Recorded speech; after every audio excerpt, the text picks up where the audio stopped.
Okay, welcome to day 2 of the Wealth-sponsored 18-foot skiff Australian Championships here on the wild and woolly Waterloo Bay.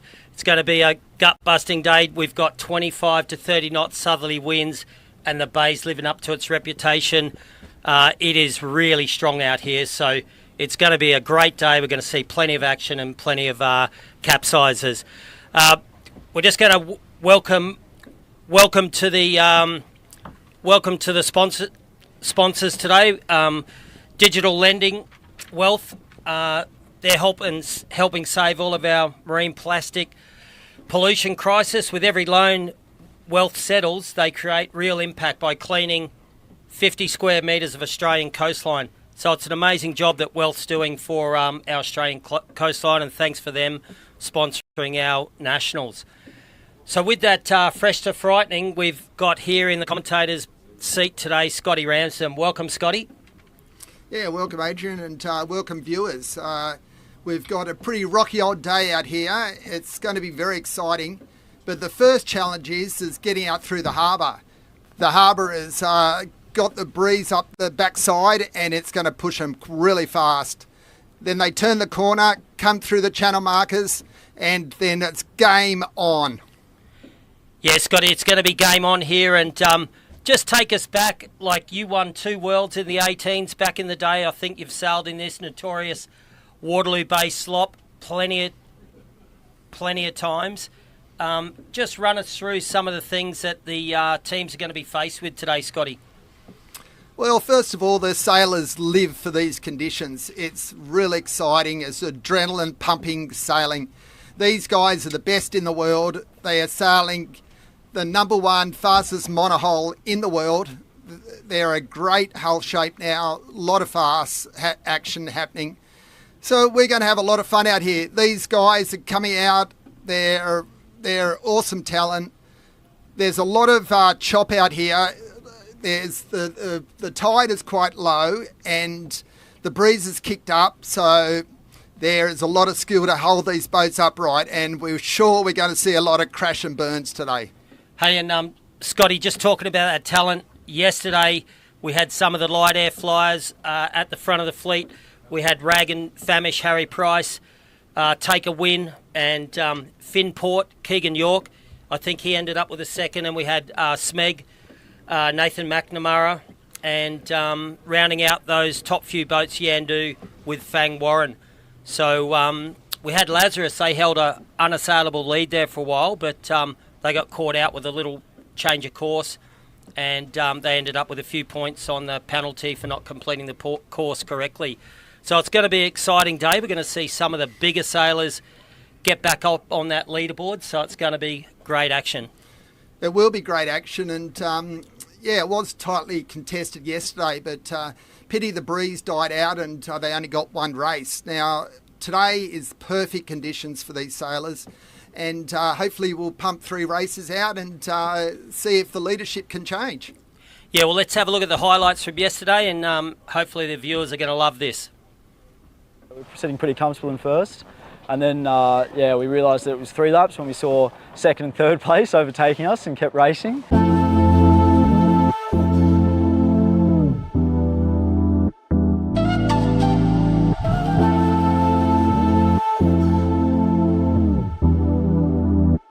Long day, obviously, for one race out there today. We you know, we were expecting some light conditions, and that's sort of what we got.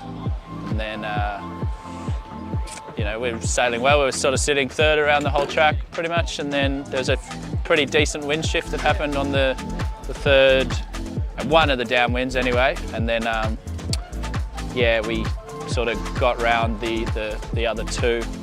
I wasn't really expecting to get around the Lazarus out in front, but I think they just got a little caught out with where the mark was, and the course changed basically.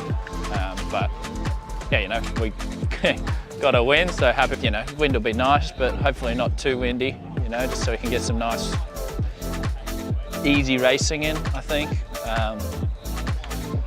But yeah, I mean, wait and see. I haven't looked at the forecast since we've been in, so yeah, hopefully a couple of races and hopefully show what we got to the corporate sponsors coming out and the whole shebang there, and yeah, hopefully they have a good time and we can put on a pretty good show.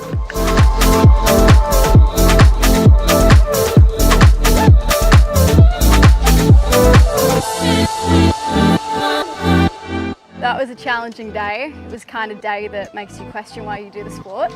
But so yeah, I had a promising start to the day. Started off pretty mid-fleet, was pretty competitive with a bunch of the boats, which was lovely to see. Great potential there. Made a couple of rookie errors that kind of ruined our day. But then, hey, look, we're in Queensland, it's sunny, it's not raining, no storms. Good to be out of Sydney where it's been pouring rain for 2 weeks, so can't really complain.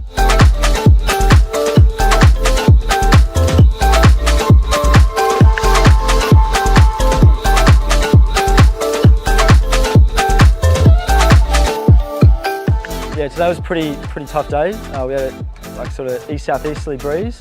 We sort of went out there and it was about 5 knots, and then it built to probably about 8 max, and then it died off again. So yeah, it was a bit weird. We weren't too switched on with the course today. We thought it was only 2 laps, but it ended up being 3. We had a really decent lead, probably about, I don't know, 200-300 metres. So yeah, we actually settled for 3rd place in the end, but it's okay. Yeah, so there was this cloud that was building on the right of the course, and we sort of had an eye on it all, because we could see it from the start of the race basically. We kept our eye on it, and yeah, it ended up being shifting the breeze probably 90 degrees, or probably less, maybe 50 to 60 degrees to the right. And yeah, so that meant there was a new top mark in, so yeah, it was a pretty hectic first race with a new top mark going in. You know, 3 laps instead of 2 laps, what we thought, so yeah, but it was fun. It was great to be back in Brisbane. Yeah, really excited. Yeah, so I know what that breeze is like. If it's a, you know, suddenly bust up tomorrow, it should be really nice and flat, which yeah, the A10s love, and we'll be going fast. So yeah, we're really excited.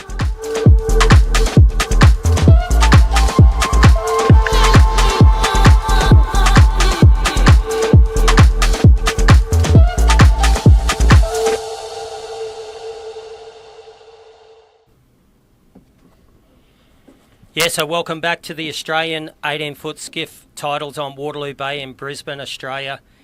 We've got those strong conditions and it doesn't look like it's going to back off.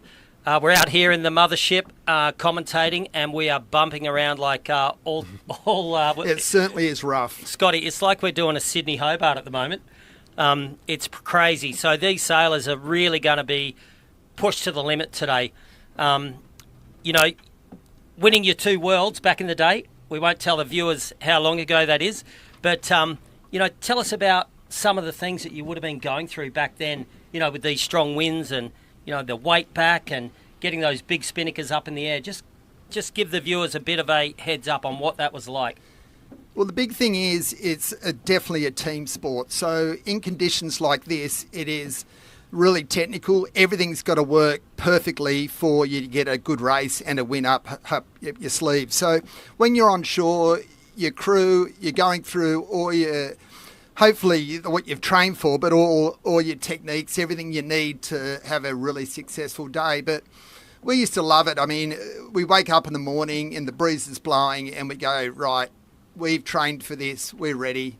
Let's just get out and give it our best. And when you are such a close-knit crew, then it's not that hard. Hopefully everything comes together on the day, which most of the time it did. Some other days, like some of the crew today would think they get out and they've got it all sussed and things happen out on the boat. They might get gear breakages or something, and then it kind of, you know, takes control of your day in a negative way. But But predominantly, this is what the sailors live for. I lived for it in my day. You're young, you wanted speed and adrenaline, and today it's going to produce that. Yeah, they're definitely going to have some adrenaline out here today, Scotty. I was talking to the Yandu crew yesterday afternoon. They love the strong stuff. Tommy Needon and Fang Warren. Lewis Brake, who's up the front of their boat. I think Louis probably tipping the scales at 110 kilos of prime Queensland beef. He's a big lad, and he was just revelling in these strong conditions today. So it'll be really interesting to have a look at some of the players today. We've got here on the screen, we've got Luca Gambacori in the 18-footers bar and restaurant. We've got Balmain Private, Henry Larkins, Bigfoot, Bags and Covers, Dave Hayter. Dave, he's a local, so we're going to see Dave up on the leaderboard today. Burrawang Hotel, Simon Nern, SeaTech, Scotty Cunningham out of Victoria, Finport, Keegan York. Now, they were up there yesterday. Finport, I think they got a second. So that was a good result for them. Fisher Pike or Brett Van Munster. So Brett's one of the bigger teams, so he might love the breeze as well. So Gotcha for Life. Then we've got Lazarus. They were leading yesterday's race, Tommy Kunick and his team. So we're going to see some real great sailing here today with some of these teams. Yeah, I think on yesterday's conditions with the breeze being all over the shop, it was quite hard to predict. But I think today's all gloves off. It's get out there. It's going to be full skill. I think the breeze is going to be quite consistent for the crew. But you've got to put your best foot forward here. All your crew's got to perform actually at their top level. It's only a split second, to have everything working right. We got the guys at the front, the forward hands. I've done every position on the boat, and they're all as technical as each other. And, putting these spinnakers up, it's one-to-one purchase. You've got to be super strong, react with the waves. You've got to let that spinnaker off if the nose starts going down to help the boat pop out of the water. A lot of things have got to come together, but exciting racing ahead, and I'm pumped as much as they are. And as you can see, we're rocking and rolling a little bit here, Scotty, in the mothership. We've got a little 1 metre swell here on Waterloo Bay. If they capsize, we're going to see some of those bow poles probably hit the mud. They're probably going to go straight into this Moreton Bay mud, and it'll be crazy viewing. But one of the other things sailors have got to watch out for today is some of the weed on the course. There's a lot of weed.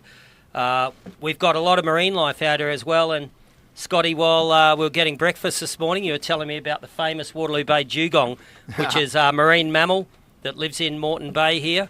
And I think you hit a few back in the day. Well, yeah, hopefully I don't upset too many greenies. But in the day, these are big animals, and we were going super fast. And I can tell you now, I don't think they got hurt because there's a lot of blubber around them. But when we hit them, we went flying. And we didn't even know what hit us until we popped our heads out of the water and went, oh, my God. And then we had the old guys at the bar tell us the story about these dugongs. And we go, that must have been what we hit. And so there's a lot of elements out here today that the sailors got to navigate. But, this is what they've trained for. And, I'm really excited. It's been a while since I've been out of the sport. And I was asked today to come and, commentate for you guys. And I'll tell you what, I'm getting excited, and sitting next to Adrian here, and ex-sailor as well, and still coaches these kids. And there's a lot of talent out here, and we're definitely going to see it put to action today. Yeah, and on the screen there, Scotty, we're seeing a little bit of the bay. You can see those white caps really building up in the southern end of the bay. And, the crews are going to be weight in the back of the boats, trying to keep the bows out of the water, trying to just make sure they don't nosedive and have a big capsize. So that's what we're seeing on the screen at the moment, all those white caps building. And it doesn't look like it's going to ease here, Scotty, today. It looks like the breeze is building, so it's going to be action all around. Yeah, I think the breeze isn't knocking off. It's to me, it's probably going to stay a bit stable as what it is now. But I think where it's going to happen is that the waves are really going to be tricky for these boats. There's not a lot of bows on these boats. They're super fast. They will rely on them getting the spinnaker and popping them out of the water. The weight distribution on the boat is going to be crucial today. Is teamwork. Teamwork is number one, and it's going to be quite spectacular seeing them all trying to keep these things upright. Well, fantastic, Scotty. We might just flick over and let's listen to a little bit of our sponsors' input. We're going to hear from Wealth.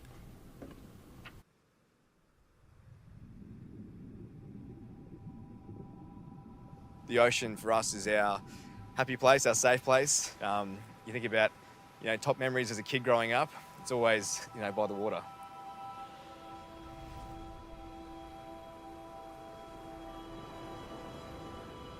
We all know plastics is an issue.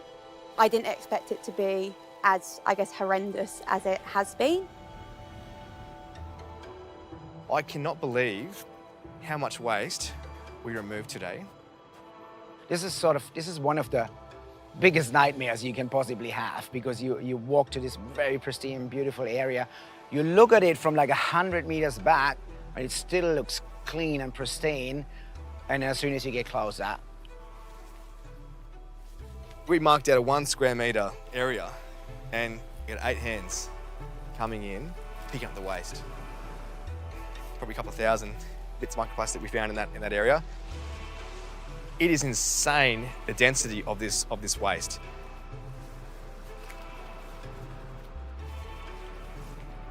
We were there for 30 plus minutes, and I said, guys, right, tools down, that's enough. We picked up 2.9 kilograms of plastic, marine debris. now think about that, times, say 1,000 for 1,000 square meters. That would be 2.9 tons, just from 1,000 square meters of beach. We are literally poisoning ourselves. Plastic is now in our bloodstream. This is a carcinogen. This is not just one of the most magical places in the world. It's World Heritage. It's one of the most marine diverse ecosystems on the planet. That we have such a plastic problem on our own shores, only miles away from the Great Barrier Reef, is just not acceptable.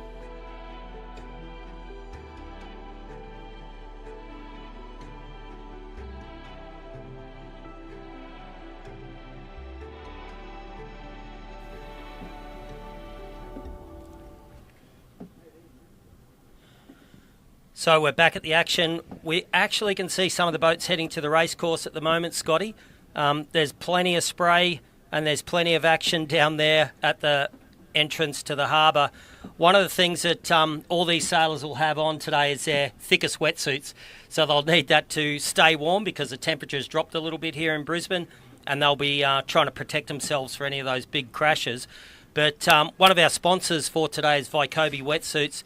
Vycobi's a great adventure product out of Sydney. Pat Langley, the founder of that product.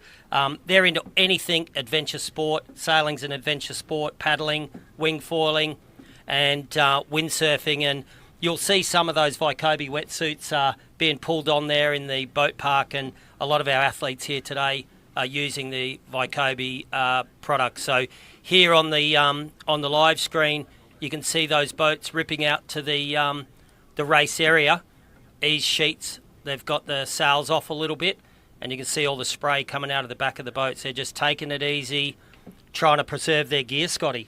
Well, it is, exactly what's happening. But you've got to keep these boats fairly flat. But if you dimp it a bit to windward and the wing dips in, you're going so fast, the water pressure can wash you off the boat. So these guys have got a very small balance to keep these boats away from the waves, which are building, and also the speed that they're going. Any spray that hits them can, they can hit the other crew and lose their balance, and it could be catastrophic. So these guys, it's all the skills I was saying before coming together. And just talking about the wetsuits with Vycobi is that wetsuit development with sailing, especially these high performance boats, it's crucial. They're on their knees, they're upright. There's a lot of aerobic work out there too. So there's a fine balance between, the thickness of the wetsuit, making sure they breathe correctly. These guys don't overheat, and they're at high performance for their sailing.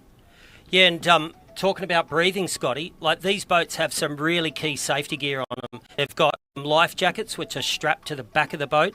They've got some breathing apparatus in case the boats tip over and a crew member gets stuck under the water. They've got safety knives on board. So one of the big things with all the teams is safety. It's paramount. Back in the day, probably, Scotty, when you sailed, we didn't have all the gear that the boats got implemented today. But I was talking to a few of the team members around the boat park last night, and they're just really happy to have all this safety gear on board.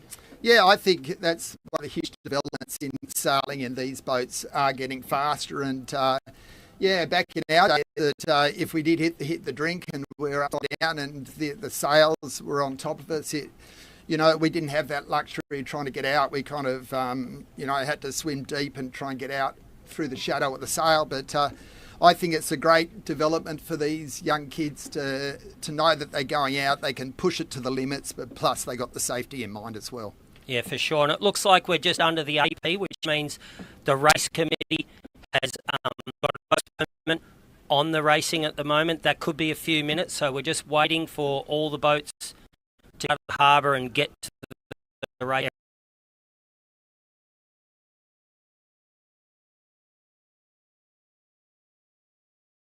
Trying to break any records on the trip out here, and just conserving all that energy and conserving the gear. It's really important that they don't break any gear between the harbour mouth and the race start area. Yeah, I agree. And one of the balances with these high performance boats is that you really can't back off, because if you back off and you dip a wing and you kind of try and hold it steady and the sails flop around as well, I mean, that's not the best scenario for these boats as well. They're designed like Formula One cars to get up and be at full pace. And it's not easy for the crew. I mean, if they get out to the start line too soon, I mean, yes, they got to kind of use up a bit of time before the other sailors get out here. But these guys train for this. They're fit. I walked around the park before, and the vibe was good. They are pumped, and I'm looking at them come out now, and it's quite exciting actually. And I can see the skills already in these young kids, and it's going to be really exciting to watch it. And for the viewers as well. I mean, there's great vision out here. The camera positioning, it's going to have us old blokes waffling a bit old times, but we're looking forward to it. And it is a perfect day for it. Yeah, just looking at the side of the mothership here, we've got Rag and Famish just taking very easy coming towards us. Harry Price and his team of Max Paul.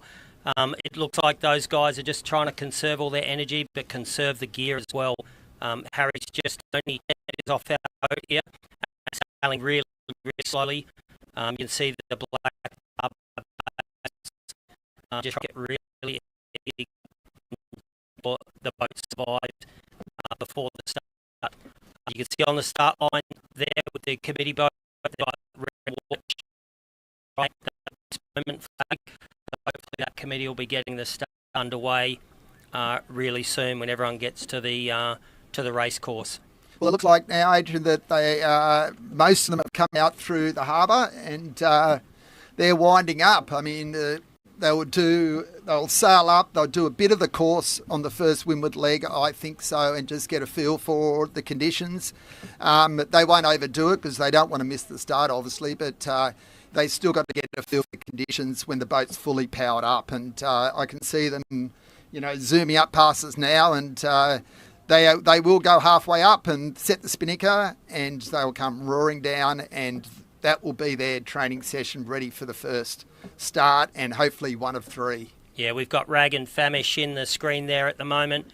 Harry Price. Harry's one of the greatest young sailors in the country at the moment. He's just got back from the Moth Worlds in New Zealand. And Harry with his team, I'm sure they're going to be revelling in these conditions today. They love the strong stuff. And the other boat to watch out for is Yandu.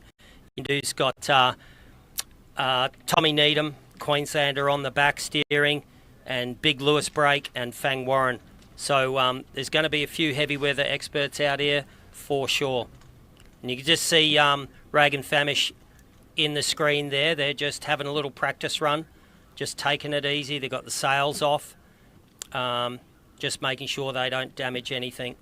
So it'll be really exciting to watch these young sailors take on these conditions today. It reminds me, Scotty, of that video of, I think it was Dave Witt in New Zealand, Auckland, the famous New Zealand race. I think it was 30 plus knots, and Dave Witt bore away at the top mark, and he went for the spinnaker and got the boat around the top mark. Yeah, so his nickname was the Kid in those days. I was a little bit older, but I was still quite young. But Dave was the guy that he was fearless.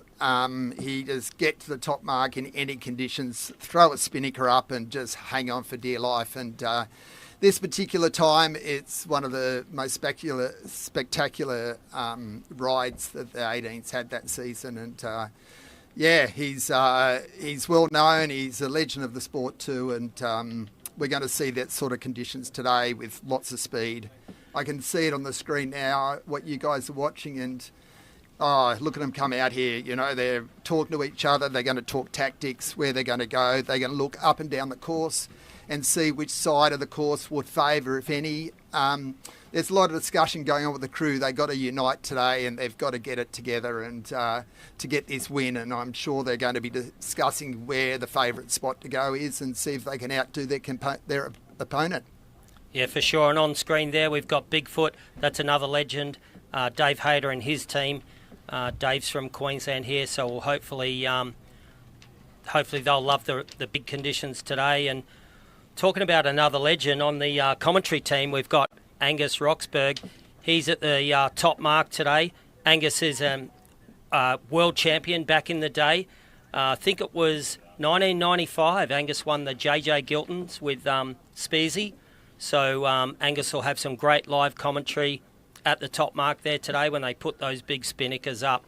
And hopefully Angus can hear us at the moment, and we might even be able to get a little brief from Angus at the top mark at the moment, see what he's seeing.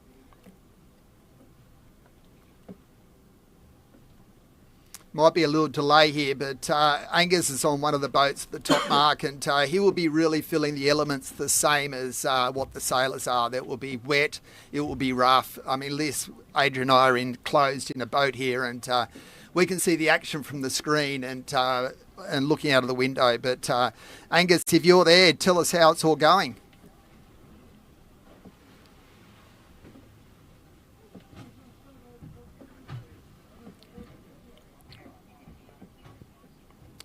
Yeah, copy. We're just having a few difficulties getting Angus online at the top mark, but that shows you how tough the conditions are.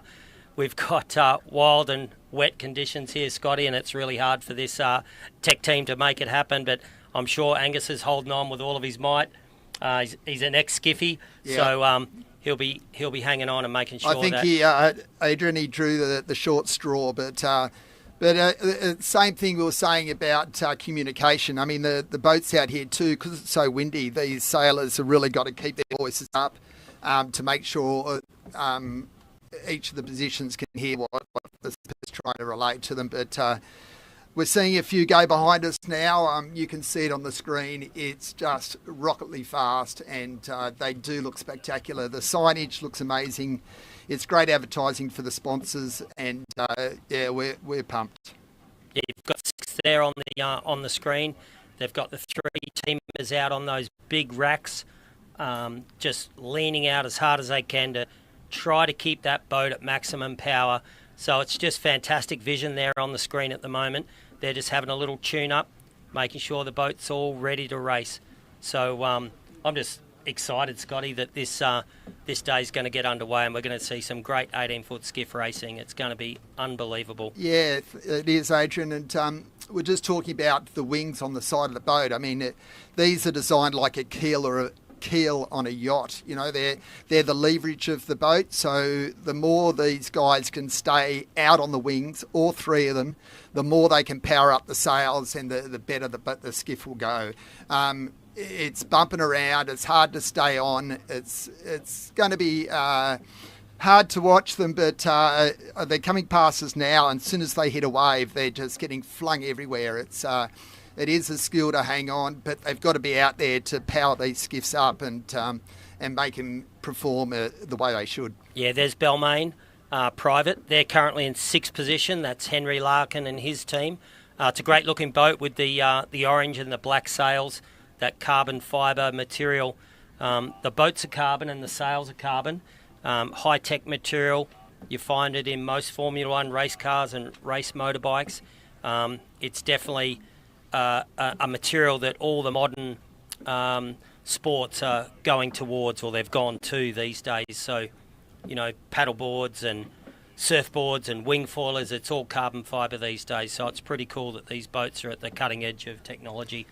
It is at the cutting edge of technology, and they're light boats. I mean, you see at the boat ramp these kids, they've got 3 of them on the crew, and they're just 3 carrying it in the water, and you look at the size of these sails and boats and you think, holy dolly, how they're doing that. But like Adrian was saying, they are high performance materials, and hence we're getting a lighter product, great sails, more efficient sails, relates to better speed, and that's how every sport works in the world. And these are following suit, these 18-footers, and they are a light, high-performance boat. And today, Adrian, we are going to see them roll. It's going to be unreal, Scotty.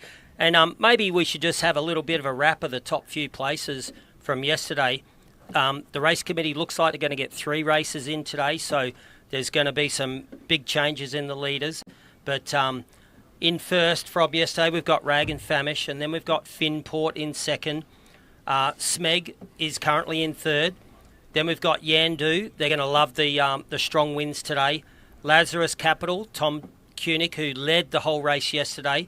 Tom's currently in equal fourth. Then we've got Balmain Private, Henry Larkins. In seventh position is sixth, Jacob Marks. C-Tech, Scotty Cunningham in 8th. 9th, we've got Marine Outlet, Cameron Gundy. Wealth, our major sponsor, Josh Sloman in 10th.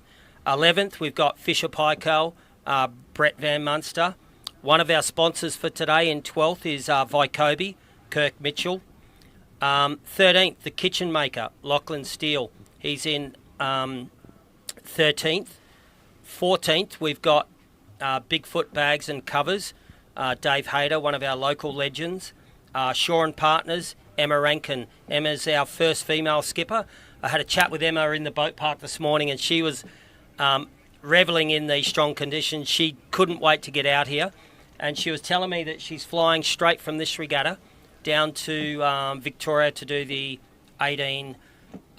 Formula 18 Nationals in the catamaran. So like a lot of these sailors, they sail a lot of different boats, and Emma's one of those sailors who sails multiple crafts. So that's fantastic. Emma's sailing a lot of different boats. And then we've got the Royal Oak, Hugo Stoner. And then in 17th position, we've got 18-footers Bar and Restaurant. And then in 18th, we've got Noakes, Beck Hancock, our second female skipper. And then we've got the Victorian Racing Team, Scott Cunningham. And Gotcha for Life, we've got William, and then ending up at the back of the fleet, we've got Burrawong Hotel, Simon Nern. I don't think Simon was here yesterday. I didn't see him on the racetrack, but we'll see if he's out here today, Scotty. Yeah, I just think with these 18-footers, it's a great stepping stone for these kids to go further into the sailing sport. I mean, you see the development now with these Formula Cats that are falling around everywhere and doing up to 50 knots. I mean, it's incredible development, and these kids have got it all ahead of them. I mean, what a great way to start. You get a lot of respect from sailors around the world when you say you've sailed an 18-footer before, and the technical skills you've got to have to keep these things upright. You're snapped up as soon as you let them know that you're looking for other work, and today's going to show it. It's going to show that these skills are there and they're going to pump it out. Yeah, well, it looks like, Scotty, the AP's come down, so the race committee's into the racing sequence now.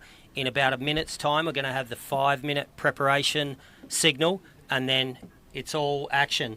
Crews are going to be looking upwind. They're going to be looking for the best wind, or the best fuel, as we say, and they're going to be trying to capture where that best wind is over the course. Today might be a day where they're going to be looking for less current. We've got current coming down the course. It's coming out of a place called Loader Creek. It's a bit famous in this area.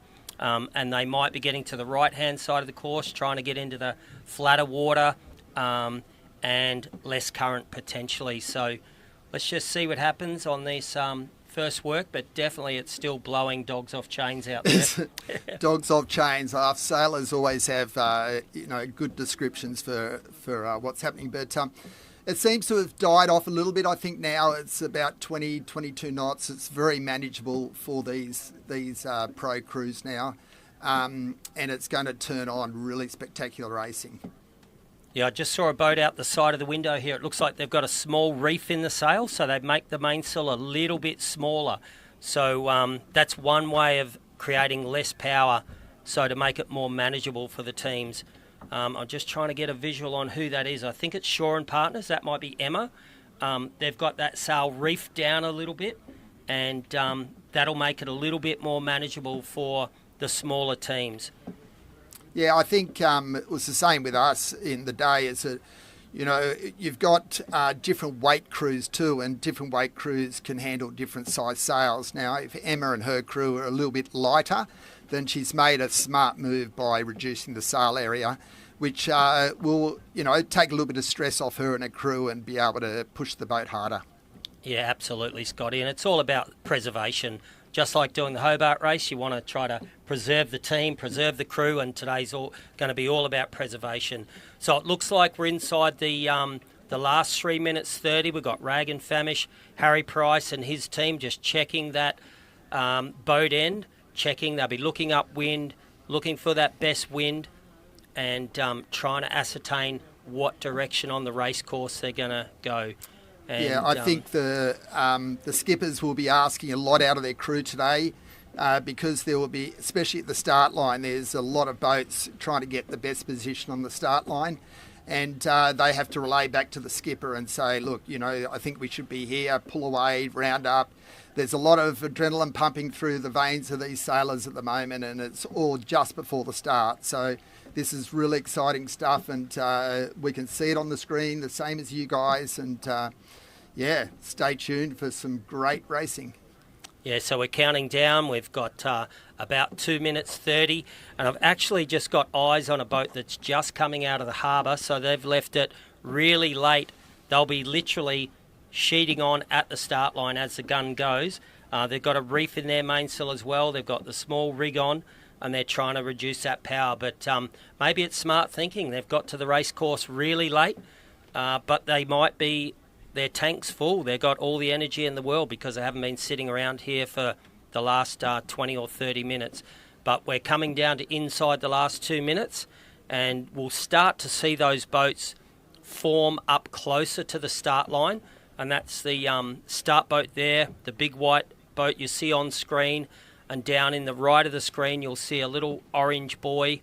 I just can't see it at the moment, but those boats will be starting between that white start boat and the little orange buoy, and we're inside the last minute 40. So the boats will start to gather closer to that start line for race 2. And yes, you're right. And what happens is that they will dip the windward wing, which has got a lot of netting on it, which is what supports them when they run in and out of the boat.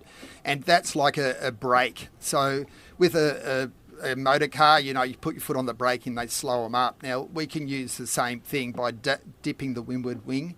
That slows them up. So leading up into the start line, they get their position, they drop the windward wing. It does slow up and quite manageable then. And they hope that they don't pop that out of the water, because then the thing accelerates at a rapid pace and you've got to hang on. So they're all jeering for the right position now. They've got the windward wing in the water. They've slowed it up to a manageable pace. And let's hope the timing's right, because if they jump over that start line too early, the poor buggers have got to turn around and come back and restart the race. So it's a crucial part of the whole race today. So as you can see, the vision on the screen at the moment, we're inside 30 seconds.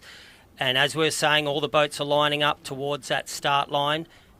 And here we go. All the boats are inside that last 25 seconds. So they'll be thinking about getting the speed on now. The guys and girls in the middle of the boat will be pulling those sails on and making sure that they're at maximum speed. We've got 15 seconds to go here. And as you can see, there's a few boats heading to the pin end, the little orange buoy. So it's an imaginary line between the orange buoy and the start boat. There's someone in the middle of the line very close. 2, 1, and here we go. We're off. Take off. And we're racing. And you can see there's a few boats that are a little bit late on the start line. That might have been that current, just ever so slightly pushing them back. But it looks like Rag and Famish in the middle of the line there with the orange logo. They've really punched out early, and it might have been Lazarus again at the pin end. So Lazarus are searching for that clear wind at the bottom of the start line, and definitely Harry Price and his team have got a great start also in the middle of the line. Yeah, that's Lazarus out on the bottom of the line. They'll have clear wind, and you can see that boat ripping along there, Scotty. Oh, certainly ripping along. And, sometimes, if you didn't hit the start line bang on, it's better that a little bit behind than hitting it too early and then having to ruin your race by going back around the start line. But they all seem to do pretty well. You could tell, the top teams in this sort of wind conditions that they have just got coming for the start, and it showed. And a few of the boats now, the Rag and Famish, just is out and going, and it's exciting. I mean, there's 3 boats. It's 6 there. Yeah. 6 is inside that top bunch. I talked to Cam McDonald, who's the middleman on Lazarus. He's been sailing these boats for a long, long time. He's got a lot of experience, and he definitely will be helping young Tom Mick around the course. But it looks like at the moment Rag Famish have got a little bit better pointing, or they're a little bit closer to the wind, and so Lazarus, for them to be able to tack and cross all those boats, they've got to go a little bit faster. So we'll just see how this pans out in the next little bit. But I wonder how Angus is going at the top mark. Have you got ears on us, Angus? Are you at the top mark at all, mate?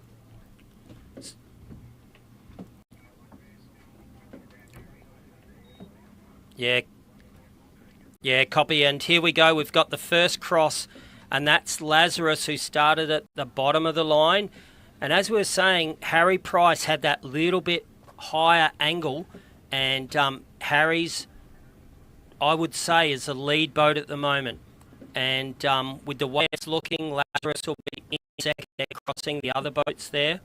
So, here we go. Harry Price and his team has put in a covering tack, so they'll be wanting to go the same direction as Lazarus for sure, Scotty. It's that communication you were talking about. Yes, the communication. I mean, they seem to come over this left-hand side, and the Rags looks really good. They look up high, and it's going to be very close racing. It's not much in it at the moment. These top 3 boats are absolutely smoking along. They're handling conditions very well, and the boat's looking good trim, and it's going to be very interesting to see who comes out on top on this one for the first round. You can get the boat, you've got the wake, all the white spray coming out of the back of the boat. It's like you're going as fast as your fishing boat or your tinny, ripping along on Sydney Harbour. Like, these boats are doing 13, 14, 15 knots upwind, and you can see that speed out the back of the boat with all that whitewash. It's pretty impressive. Really cool to see.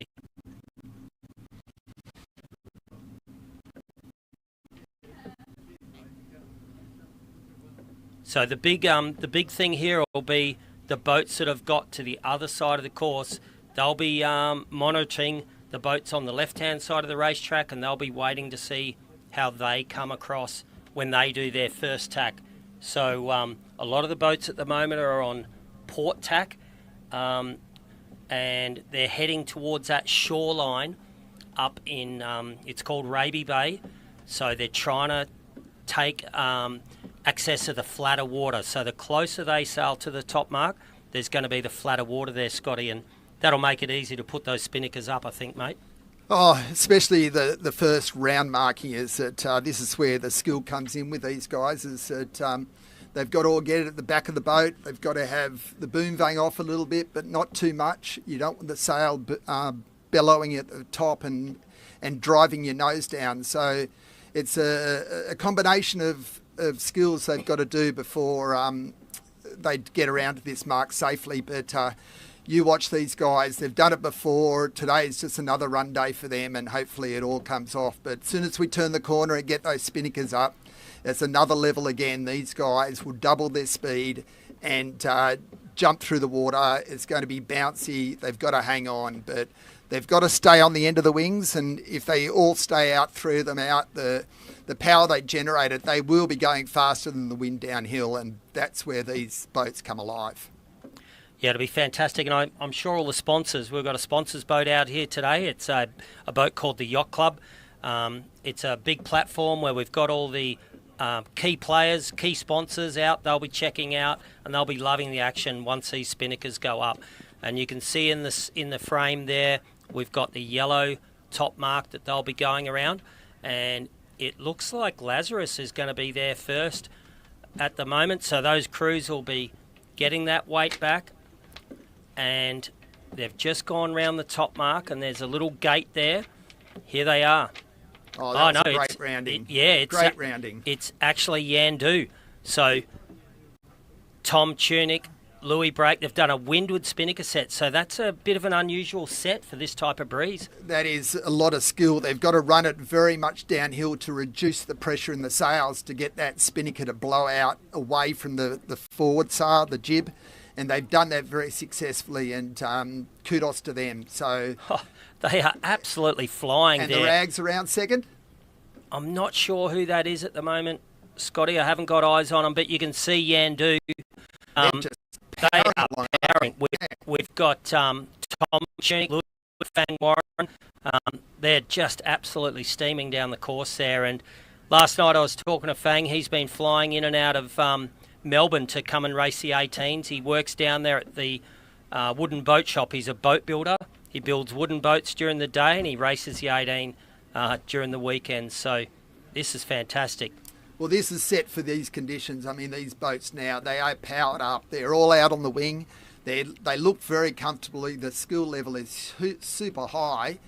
And they're just flying. And now the Yandu boat, they'll be getting close to the ley line for where they think they got to jibe. Now, the skipper's got to look under the boom, and he's got to judge exactly when it's the right timing to make sure he doesn't give away any distance to the boats that are trying to catch him. It's just fantastic. I could imagine Louis Brake in the front of the boat there. He's got to be 110 kilos. He's a big human, and I coached him as a kid. And just to see him there out in the front of the fleet, it brings back a lot of memories, Scotty. I'm pretty proud at the moment to see Louis there flying downwind. Well, it's with like, his team. Sorry to interrupt, but they definitely have to be powerhouses at the front of the boat. You know, they're hanging onto that spinnaker. I was saying before, 1-to-1. Here they go. They've just completed a shot, and we'll see if they hold it right. right. Well done. Yep. So this is a tricky manoeuvre too, especially in these waves. They've all got to keep back if they run or trip up and move forward, especially with 100 kilos going up the front of the boat. They're very lightly balanced, these boats, and they need to be properly sailed, and that was a fantastic jibe, and maintains his lead, and off he goes down to the bottom mark. Yeah, and as we can see the fleet there, I got a good visual on 6th there with the black mainsail, white sponsorship, and they've got the orange spinnaker, so they're in about 7th position, or actually 6th. So they're all flying downwind there, and they're trying to find the best breeze. So they're trying to keep their wind clear, and they're trying to also not sail in that whitewash of the boat in front. So you can see that boat with the white spinnaker there. That's actually Lazarus. They're just trying to keep out of that whitewash of 6 in front. So just trying to sail in some clean water, as we say. Yeah, so what they've done is that they've had one upwind leg, and they've learnt a lot. They would go, right, this is where we performed really well. So they're going to get down to the bottom mark here, and they've got an option of 2 buoys, which way they're going to go, left or right. And going on the first windward leg, these guys know exactly which side they're going to go. And I think they'll get around there, and the way they're going, I think they're going to increase their lead. They're just smoking along. The performance is fantastic. The crew is going really well together. They're obviously a really high-drilled team. Here they go for a jibe back down to the bottom mark, and I think they'll set it again, get prepared Oh, they're dropping it now. Yeah, that looks like they're dropping it now. They'll get around that mark, power up again for the next windward leg. But geez, what a performance they've had on this first leg. Yeah, it's amazing. And, we've got 3 races today, so the teams will be thinking about, if they're in front now, they might back off a little bit just to conserve a bit of energy maybe. But we've got Yandu going around there. Tommy and Louis, I think, second lead on the second place getter. Yeah, I mean, what a performance they're having at the moment. It is close, but Yandu has definitely put on a fair bit of distance here, and they were performing very high level up that first work and first leg, and I don't know if they're going to catch them. They're just away. I mean, they look very smick team at the moment. It's everything's going well for them, and they're going to be hard to beat. Yeah, we've got Harry Price just gone around in 3rd position. So the Rag and Famish, they're also one of the heavy air flyers. They love the breeze. So they're just sailing a little bit lower than the second boat at the moment. They'll be in a bit of bad wind, and they'll be trying to escape out and get some clean wind or clean fuel to increase that boat speed. So you don't want to sail in a boat's dirty wind. You want to be in that clean wind to try to maximise your boat speed. And I think we've got Bigfoot coming into the right-hand mark on your screen. That's Dave Hayter. He's a Queenslander, local legend. And Dave's very familiar with this high-action 18 racing. He's sailed the boats for a long time. And 2 14-foot skiff national championships. So Dave's very familiar with this type of sailing in the strong breeze. Well, it does show too. I mean, you can see these top-level boats. I mean, it's just slight movements, a little bit improvement here and there, raising the spinnaker, dropping the spinnaker, tacks. It all adds up to who's going to win the race. And so far, these top 3-4 boats are just absolutely doing it perfectly. And it looks smooth and it looks effortless. These guys are really performing at high level. You can see the different colour in water there on Waterloo Bay. We've got some of the clearer or the more blue water. That's in some of the deep spots. The tide will be running a bit faster in that area. We've got brown water, which is probably from all the rain we've had in Queensland in the last 2 weeks. So definitely in the darker water, we might have a little bit more current holding those boats back from the top mark. But here they are. They're off again, heading up to the top mark. We've got 6th in screen now. And they're easy to see because they've got that great sponsorship logo there, the big white letters on their black carbon fibre mainsail, which is fantastic. It's great to see the crew in sync, isn't it? It's they look quick, they look really close together. I mean, if you get really close together too, the windage is better.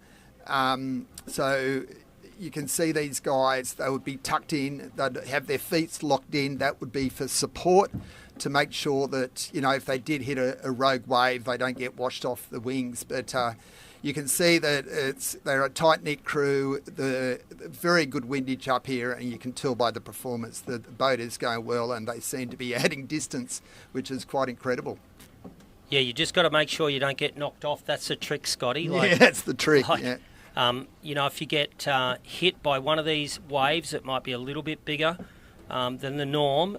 It'll take your feet out, and all of a sudden you will take all the crew out with you that are standing behind you. So it's really important for the front forward hand to keep a close eye on that water surface, what's approaching him, and he's always looking to make sure that his feet don't get wiped out. We've got Yandu, the race leader, in the screen now, and they're looking famous at the moment. Yeah, so usually upwind is that the sheet hand seems to be doing all the control on the mainsail. That's the back sail, and you lock into that person because they seem to have the most amount of pressure holding them to the wings. And then when you turn the corner and get that spinnaker up, then the front guy has all the weight. You try and into him because that spinnaker has a whole lot of pressure trying to work it, and they're strong guys, but they've also been held onto the wings by the sail. So everyone seems to migrate to them to make sure that they're locked in. So it's a lot more secure with the bumping going downhill. Yeah, here we go. We've got Yandu back on screen. Tom Needham skippering that boat. Fang Warren and Lewis Brake. They're the sail handlers. So they're just ripping along. Tom, I think, has just got back from New Zealand. He works within that sail GP 50 circuit. He's one of the young and up-and-coming engineers, sailors. He's travels the world at the moment with that program, and he's on the helm of an 18-foot skiff. What a life, eh? What a life. And as we can see in the background there is... We've had a capsize sixth. So, as we were saying, anything can happen. And, you know, it looks like they just got a little bit slow when they went into the tack, and they might have caught the wing netting in the water, and that's going to be a bit painful. That may end their race, this race. So... Yeah, and we were just looking then as the spectator boat, which is the yacht, is out there today, and that capsized happened nearly in front of them. So all the spectators would just have a bird's eye view here, and they can see close up. Even though it's a big boat, the yacht, they can see these fast skiffs flying past them, and they just caught a capsize, which is always quite exciting to watch because it happens fast. Yeah, you can see the spray here on Yandu flying over the top of all the crew members. They're just setting up for attack here. They've gone through, and all the crew are out on the racks there, or trapeze. Tom's just slowly edging out. Now all the crew are out on the wire now, heading for that top mark. But you could see that spray belting over the top of the crew. If they go a little bit lower, sometimes, as we were saying, those waves get caught and it can rip you off the side of the boat. But Yandu are just doing an amazing job. It looks like they've got it all in sync today. They got it in sync, that's for sure. And as it shows, I mean, in that tack, the waves can throw you around, and it can dip the wing, it can stall you out, and once you're stalled, you're gone. It happens that fast. But these guys are handling the conditions perfectly. They was a little bit cautious through the tack, but I'll tell you what, you've got to be a little bit cautious with this breeze. It is blowing. There is a lot of skills, and they're proving to have them at the moment. Yeah, you can see the white water rushing over the deck there as they pound through waves upwind in this. As an old mate of ours, Stripey Grant, he would say the notorious Morton-based lot, but it is top out here, team. We've got wingfoilers flying past us in the mothership here, and these 18-footers are just ripping upwind. As you're seeing on screen now with all that spray, it's just amazing footage. Yeah, so Stripey Grant, he was a legend of the sport. He used to follow us around. He was a journalist and photographer, an amazing man, and lived to an older age. And we all my career, I was grown up with him, writing stories and taking photos, and he had great old tales about every place he went to. So he's sorely missed. Yeah, amazing. But that was back in the day when we had journalists, Scotty. And I know. It's all changed now. We've got drones in the air, and it looks like we've got a tight shot here of Yandu.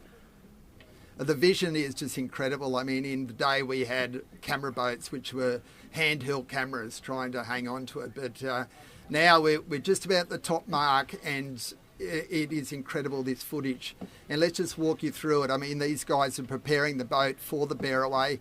The vane will have to come up a little bit, but not too much. They'll have to move to the back of the boat. They're all a bit anxious at the moment. They're about to turn the mark here. They do it, they're powering up. This is really crucial for them to get away. They're going to do a hard turn to the left any second now. Here they go. And it was successful. The forward hand runs in. He gets everything ready. The sheet hand runs in. And they're going hell for leather to get that spinnaker up. The tack comes out. Bang, it sets. Get out on the wing for the balance, so the skipper got support. And a little bit slow to set it, but not bad. Nice cautious set. They're off and running. They don't have to take risks. They're leading the race by quite a substantial amount. They did that successfully. Good on them, and off they go. They're just tidying up the ropes. They usually throw them out the back of the boat, and what it does, the water pressure just straightens any knots out, because when we get to this bottom mark, you don't want any knots in the halyards or the tack line, because then it doesn't get the spinnaker down fast. So they're thrown out the back of the boat. They're all three on the wing. They're powered up, and well done. It's amazing. You see the spray coming off the rudder there. It's just absolutely ripping downwind. These guys are just flying. It's There's really a bit of wake here, Adrian. Yeah. They're going to smash over this wake. Here we go. We've got a powerboat. Yep, powerboat wake here, so they'll bump over this. It's really challenging when they hit a powerboat wake because they've got the opportunity. They can nosedive, and that can be catastrophe for their race. But the guys are off, and they're going. As we say, they're hauling the mail. Yep, full tilt. Yeah, full tilt. It's full action here. It's full action. But here they go. They look like they might be setting up for a job here. We've got one in, and the next one in. Tommy's the last one to go. Spinnaker's across, safety jibe, Yeah, safety and the jibe. mainsail's across. So they took it really safe on that jibe. Jibing's the most precarious position to be in because the boat slows down, everything loads up, and you can risk a capsize. So once you're going fast, it's pretty stable, but it's the slow manoeuvres that catch us out, the tacks and the jibes. So here we go. It looks like they might be taking the spinnaker down again, maybe. Slowing it up to get behind the boat. That's it. Yeah, Scotty, you're onto it. That's all the skiff legend gave us the commentary there, slowing down. But here we go. They're on fire again. And that is tricky. I mean, these boats, like Adrian was saying, they're designed to go quick, and you slow them up, and you've got a lot of leap up there. And usually to slow them, you've got to come in off the wing and bear it away a little bit. But they did that really well. It shows the skill of these guys. And you know, they pull on the sails, they all get on the wing again, they power it up, and they're off. So it's so far it's routine sailing for them. Yeah, so they'll be coming into the finish line. Tommy Needham, Fang Warren, they're leading the race, and you will see the finish line. You can see that boat jumping out of the water, the bows. Huge air, a huge leap out of the water. They were getting 4 or 5 feet of clear water clear air under the bow. Here they go. They're going to take the win. Yandu, race winners of the race Wealth. 2. Yeah, race 2 of the Wealth Australian 18-foot skiff championships. Those guys will be sucking in the big air. They'll be absolutely just trying to recover. It's an aerobic sport, and they'll be just trying to get every breath in. They'll be puffing like no tomorrow. They will Scotty. be, but they've also got to keep it together. It's you can't be a one race wonder. You've got to back up and do it. Hopefully for the next 2 races today, and but they've done the first one, so you know they can take a bit of a breather. But they've got to back up, and they've got another 2 to go, and so it's exciting. Yeah, we've got the second boat. They've got to just put in a small jibe here to get to the finish line. And they've just done that now successfully. It's been a safety jibe. And that's Finport. So Finport coming in for the second place. So that's fantastic. Is that Keegan skipping? Keegan York, yeah. Yeah, right. Yeah. Keegan York, yep. Well done, Keegan. Good second, and he's on the leaderboard. And, Here's the rag. The rag's mate, coming aren't they down. smoking They down? are smoking. Harry Price and the team. Oh, man, look at that. That is just fantastic. They are Now literally that is good vision. really good vision there. So well done, Rags. That's a third. Yeah, that's a keeper, as we say. Yeah.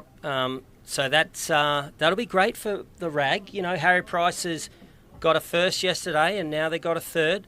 So I think if awesome. you stay on in the top 3, it's a good motivation for the crew. You've done what you needed to do, and if you keep doing that for the series, then you probably will win it. Yeah, for sure. And here we've got the 4th place getter coming down. They're just flapping that spinnaker a bit, letting a bit of the power out. You can see the boat jumping around, lifting that bow out of the water. So sometimes it's a fine line. They get these huge waves they've got to bounce over. Oh, Dave, sorry, Scotty, I'm just going to cut you off. This is a Queenslander inside the top 4. This is history, mate. Oh, It's been a fantastic. long time since a Queenslander's been in the top 4. Dave Hayter in Bigfoot covers, so that's fantastic. Mate, wasn't much in it between those guys, was it? Oh, it's like State of Origin, mate. Yes. Hey, Queensland versus New South Wales. Yeah, great racing. I've just got a picture of Yandu out the side of the mothership here. Yeah, he's waving to everyone. And, They're just waiting for the next race, but looks like they're resting. They're all laying down on the wings, relaxing. So having a sunbake. Yeah, taking it easy.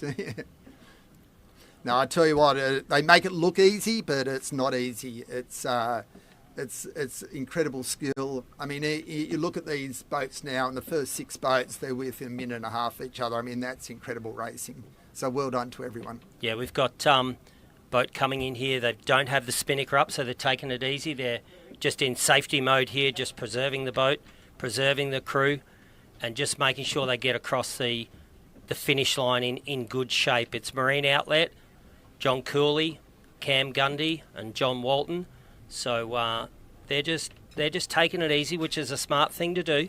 Just preserving the equipment, preserving the crew, and we'll see how they go. They might have a bit of damage on board. They could have a ripped spinnaker, but at the moment they're just taking it easy.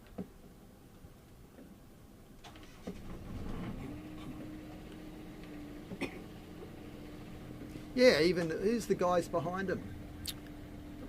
Can't quite see in the monitor there maybe who the that breeze is. changed a bit because they've both come in with no spinnakers on. I don't know if it was being conservative or whatever, or they both had... Balmain, I think that is. Balmain, yeah. Yep. But yeah, well done to the boys. Yeah, they all came in, and what position?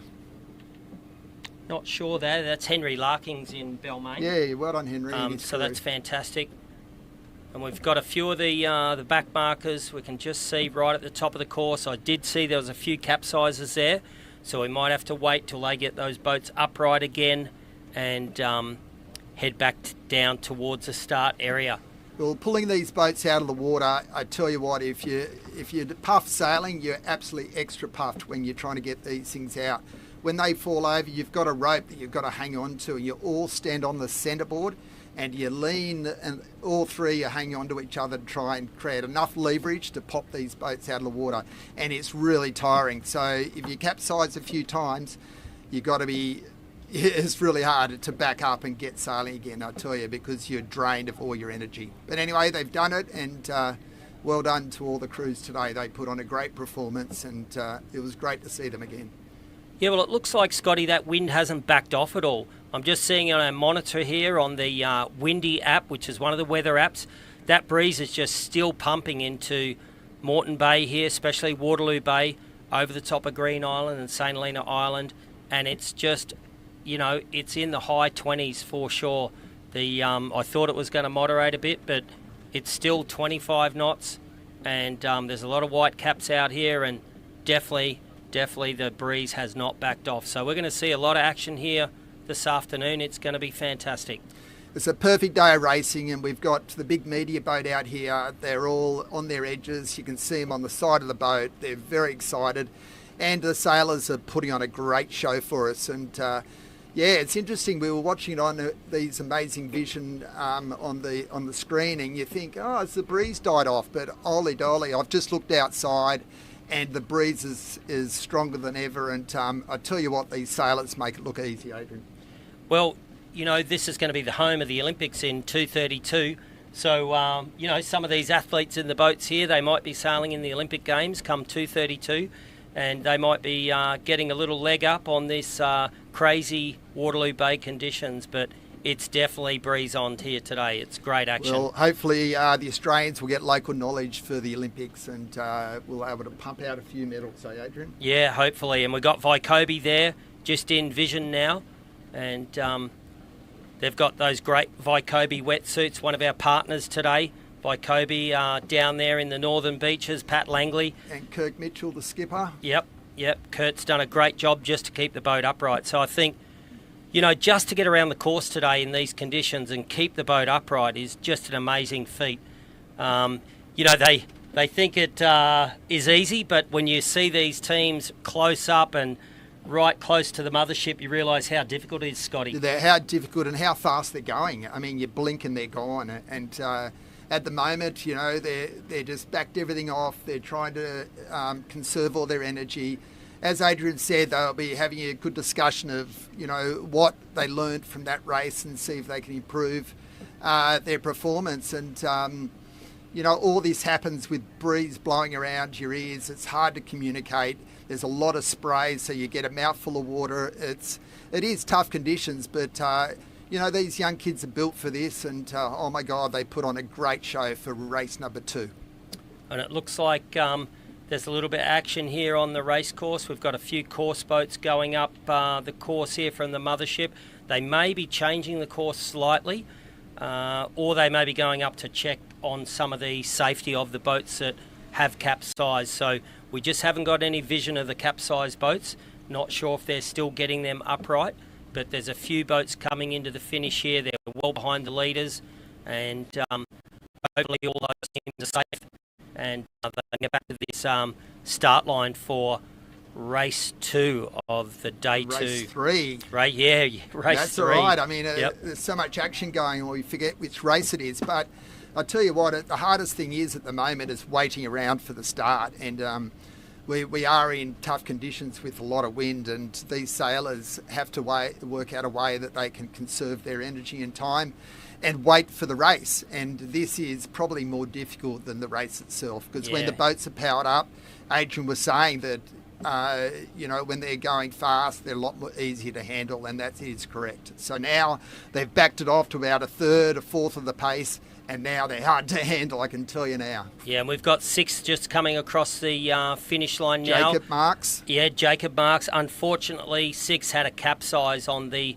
last time up to the windward mark, and they'll be really disappointed with that capsize right at the front of the fleet, but it takes a lot of energy once you've capsized, Scotty. It takes a lot of energy to pull these boats up. Yep. And I tell you what, sometimes you pull them up and you think you're right, and someone's got to get in on the leeward side, which is of the wing, bolt over to the new windward side to try and balance it from rolling over again.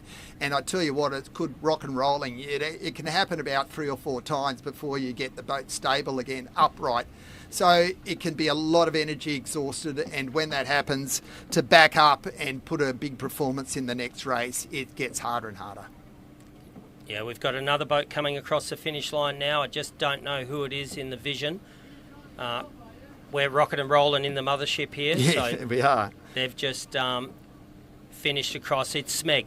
So Nathan McNamara, Jed and Jack. So Smeg's got across the finish line. So that's great to see. They were in 3rd yesterday, I think. So they may be a little bit disappointed with that heavy air race, but you can see they've got a reef in their mainsail. They've got that mainsail shortened a little bit, just reducing the power. So they might be a bit of a light air flyer, the Smeg team. But there is 2 more races to come. Oh, there's plenty of racing. Yeah, hopefully these guys can, learn from their, mistakes in the first race and back up and give it a real good show for the next one, number 3. Yeah.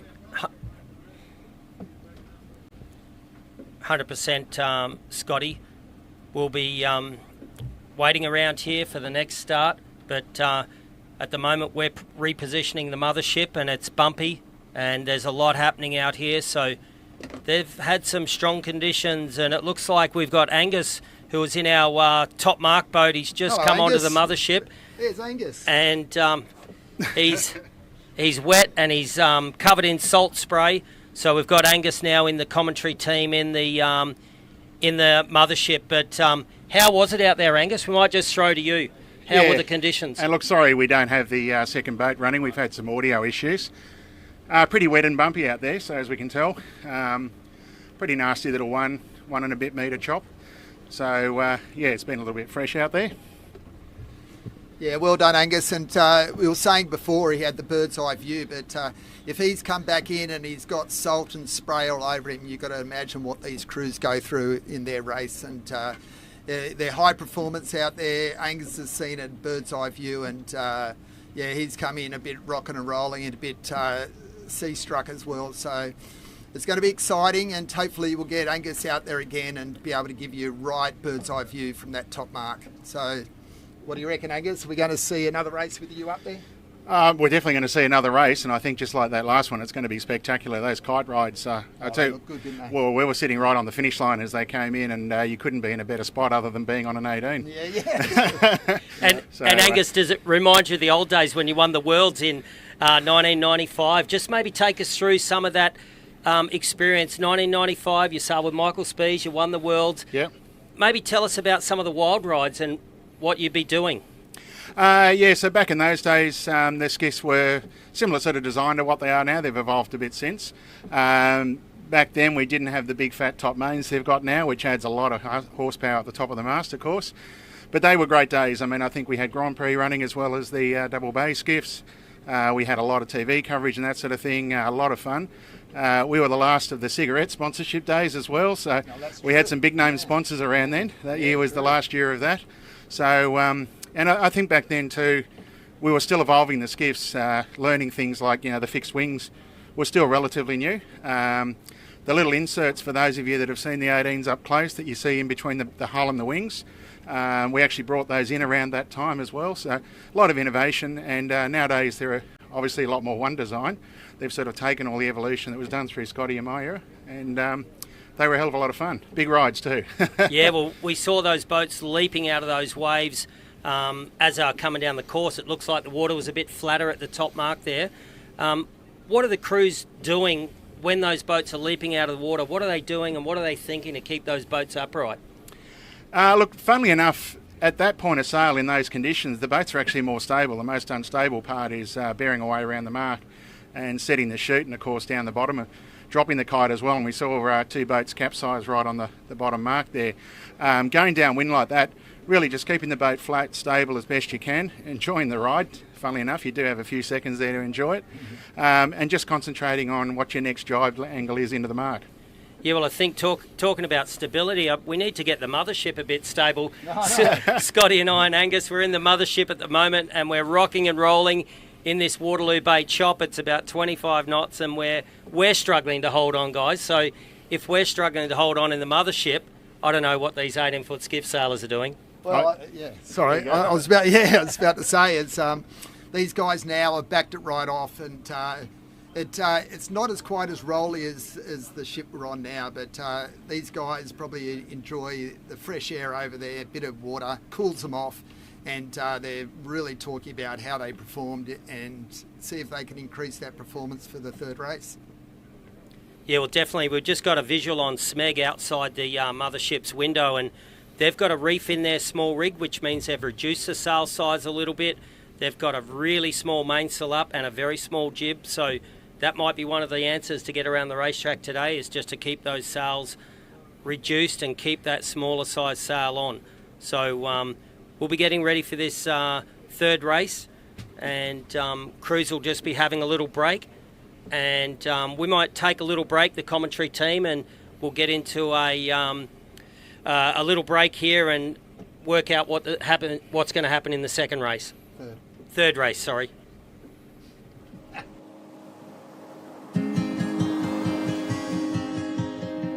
As a kid growing up here locally, be on the beach most weekends, and visibility of plastic, 20 years ago was pretty well non-existent, right? You walk down Dalek today and it's everywhere.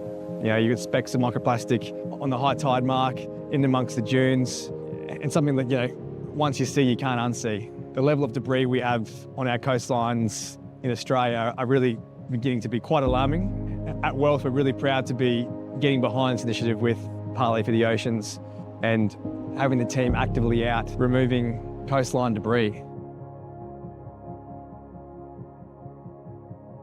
As a broker, when I recommend Wealth, I wanted to come down here to see what kind of impact they have. So when I do refer my clients, firstly, they've got great products. This is the only lender that I know that has a product that gives back and recycles all the microplastics into a debit card, which is a really great feature. And I know a lot of clients love that.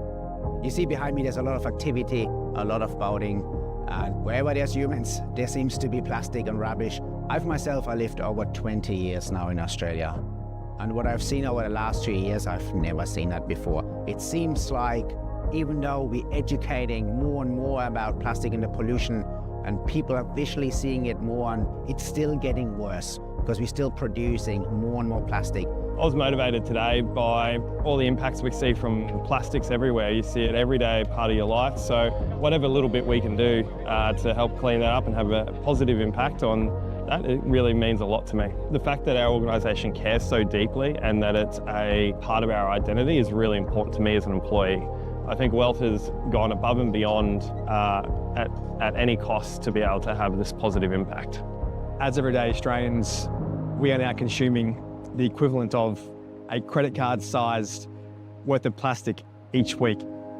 From the air we breathe, the water we drink and the food we eat. And that's, quite alarming. Well, it's definitely scary to think that's how much plastic you're ingesting, the size of a credit card. You don't even know how you would ingest something like that. As a broker, the Wealth and Parlay collaboration really does bring that product to the forefront because it's something everyone, especially in Australia, can really get behind. And the lending is something that you do every day, and having the ocean cleanups and how they work with the environment forefront is really exciting. I've always been very aware of how much plastic gets left around. And I've always just loved the beach, just was always there growing up. So been very motivated to help clean it up. You just don't expect there to be as much as there is. Showing different people in society what is actually happening is just the number one way to do it. Having events like this, it shows them how much impact picking up your rubbish on the side of the road or, doing little things yourself can mean to the environment, right? I've worked in finance for a really long time, and I think companies do forget the impact that general life has on societies. And I think marrying up with someone with a sort of a moral compass like Wealth, it's very hard to find in finance these days. It's a really good partnership, and I'm really happy to be a part of Wealth. I guess as Australians, we're really proud of our beaches and where we live. So I just want to be here to help with the cleanup and show that a little impact or a little work will go a long way. That's why more important than ever is now is where we need to make the change happen. People are upset about it. I think the communities are ready to change. We need the industries to follow. We need the policies to follow, and we need to make this change happen really quickly. We need to get behind groups like Parley for the Oceans and other NGOs in this space to raise awareness and ensure that we're protecting our blue planet.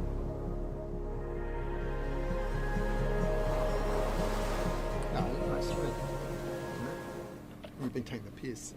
Okay, here we are. We're back here, and looks like the conditions haven't backed off at all, Scotty. It's still thumping out there with this southerly breeze. So the boats will be heading off again in another 5 minutes. The race committee's getting ready. They're in the prep signal. We've got 4 minutes 55 to go, which is up on the screen. And we've had to pull our top mark commentator off the top mark, Angus Roxburgh, the 1995 world champion. Angus has come back into the commentary mothership because it's too wild and woolly out there. Angus has been really struggling with the conditions out there, so he's back in with our comms team here, which is going to be great news. We're going to help everyone out a little bit more with the placings. So we're inside that 4 minutes 30. So what are we seeing, Scotty? Well, I don't know. I was looking out there, and as we were saying before, in these conditions, slowing them up and waiting between races is quite hard. And I'm looking out there, there's a few boats upside down. I can't see who they are, but this is one of the problems you have, is that when you slow these boats up, they come harder to manoeuvre and manage. And the worst scenario is you tip them over, and they are quite hard to get up. But so what are we, close to the start now? Yeah, we've got 3 minutes 50, and I can see some of the boats just manoeuvring slowly, as you said, out the back of the mothership here. They're just conserving some energy, and they're just trying to not capsize before the start of this race. So they're just trying to keep these boats upright, keeping the boats balanced, and they're in their most dangerous sort of mode is pre-start, when they're sailing slow. The boats are at their most stable when they're sailing fast. So hopefully, we're going to get off this start line. We've got about 3 minutes 20 to go, and you'll start to see a bit of vision here with the boats just lining up back behind that start line, just going slow. So they've got a switch on now, is that they've had a little bit of downtime where you get a bit complacent with your skills, but now they've got to switch back on, which they have done this before, and when they switch back on, they've got to start looking on the course, decide where they're going to go, where they're going to start. This is game time now. There's no time for complacency. We're on. We've got to get up there. We've got to get a good start, maintain a lead, and this is really exciting times. Yeah, we've got Yandu in screen there now, the race winners of the last race. They're just heading back away from the start line. They're probably going to do a bit of a timed run. We're inside 2 minutes 30 to go, and Yandu's just in the middle of that screen there with a big dot on their mainsail, heading to the left of the screen. You can see the different gusts of wind coming down on the bay there. So Coming up to 2 minutes, you'll see the boats starting to get closer to this start line, and they're starting to jostle for position and try to keep that clean air lane of wind.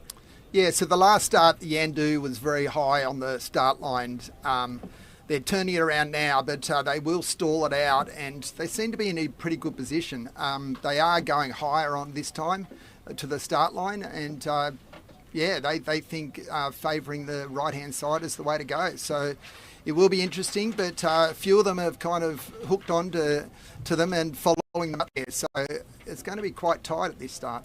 And I think the breeze has just had a little bit of an increase here. It just the wind is really whistling through the mothership's windows here. We're trying to hold the paper on the table. It's really blowing dogs off chains. We're inside the last 120, and boats will be tacking and lining up for this start line. And you can just see them starting to come in. I just saw the kitchen maker outside the window of the mothership. They've got a reef in their mainsail, so they're one of the boats that's reefed down, trying to reduce that sail area. They're a little bit early for the start, though. They've got to bear away, do a jibe, and that's going to be quite difficult. And or slow it up, round up. They're trying to work out the best way to go about this, but they're right on the leeward end of the mark and of the start line, and it could be difficult for them to get a clean start. Yep, so we're inside 45 here. As you can see, the boats are all bunching up now. Some of them may be a bit late here. There's a few there who are behind the pack, and that's really hard to get into that clear wind or clean fuel. We've got some aerial vision here. We've got 30 seconds to go. And as you can see, the start line's between that little orange marker buoy and the white committee boat at the other end flying the flags. 20 seconds to go. I would say they have to power up now. They're a bit late, aren't they? Yeah, they're a bit late. They're winding up, but the crews will be pulling on those sails. You got Yandu in the middle there with a dot on their sail. They're going to maybe get rolled here by, is that the Royal Oak? They're going to have 5 a great seconds. start. 2, 1, and here we go. Yep. So Royal Oak got a great start. Balmain's in Royal Oak's gas. And is that Rag on Port Tack? Rag and Famish. No, he's going for it. Going for it. Yeah. This is a high-risk manoeuvre. Port Tack trying to cross the boats. Oh, no, he's got to bear away. Had to That bear is away. risky. Really That is dangerous. risky. Super dangerous. Got to bear away under this next boat. Oh, my God. That can end your race. So the thought was good, but it just didn't come off for them. That's bad luck, because if it did come off, they would have just smashed it. Yep, so we've got Kitchen Maker on the top of the screen here with a reef in their mainsail. Smeg's got a reef in as well. Balmain's going great there in the middle of the screen. Fantastic. And Royal Oak, bit of an underdog there. They've punched out off the start line. They're on top of Yandu. Yandu, the race winner from the last race, and the Royal Oak is doing an amazing job. They are doing an amazing job, and Yandu have got a little bit more height out of this. I mean, every time you hit a wave and it stalls out a bit, you've got to bear away for a bit more speed, and Yandu's coming up underneath them, and I think that they might have him pretty soon. Yeah, well, Royal Oak is skippered by Hugo Stoner. So Hugo's doing a great job there with his team. They're battling away with Yandu just to leeward. And, he had the best start in the fleet. We've got Lazarus in the vision there on the bottom of the screen. Tom Tunick steering that boat with Cam McDonald, sailhander. Cam is a veteran of the class these days, and he'll definitely be keeping that boat upright. There's not a boat that Cam won't keep upright. He's a bit of an old sea salt, Cam, so all those 3 boats at the top of the course now are doing great. So Finn Port, they've just had a tack to port, so they're heading to the flatter water. And that's Keegan York. They had a good race last time, but it's all happening here. You can see those boats ripping along there, Scotty. They are, and I think Yandu's about to pop out in front here, and man, it's a great drag race. It's it's exciting times, but it's amazing how quickly the boats can separate at the moment. But doing well down the bottom.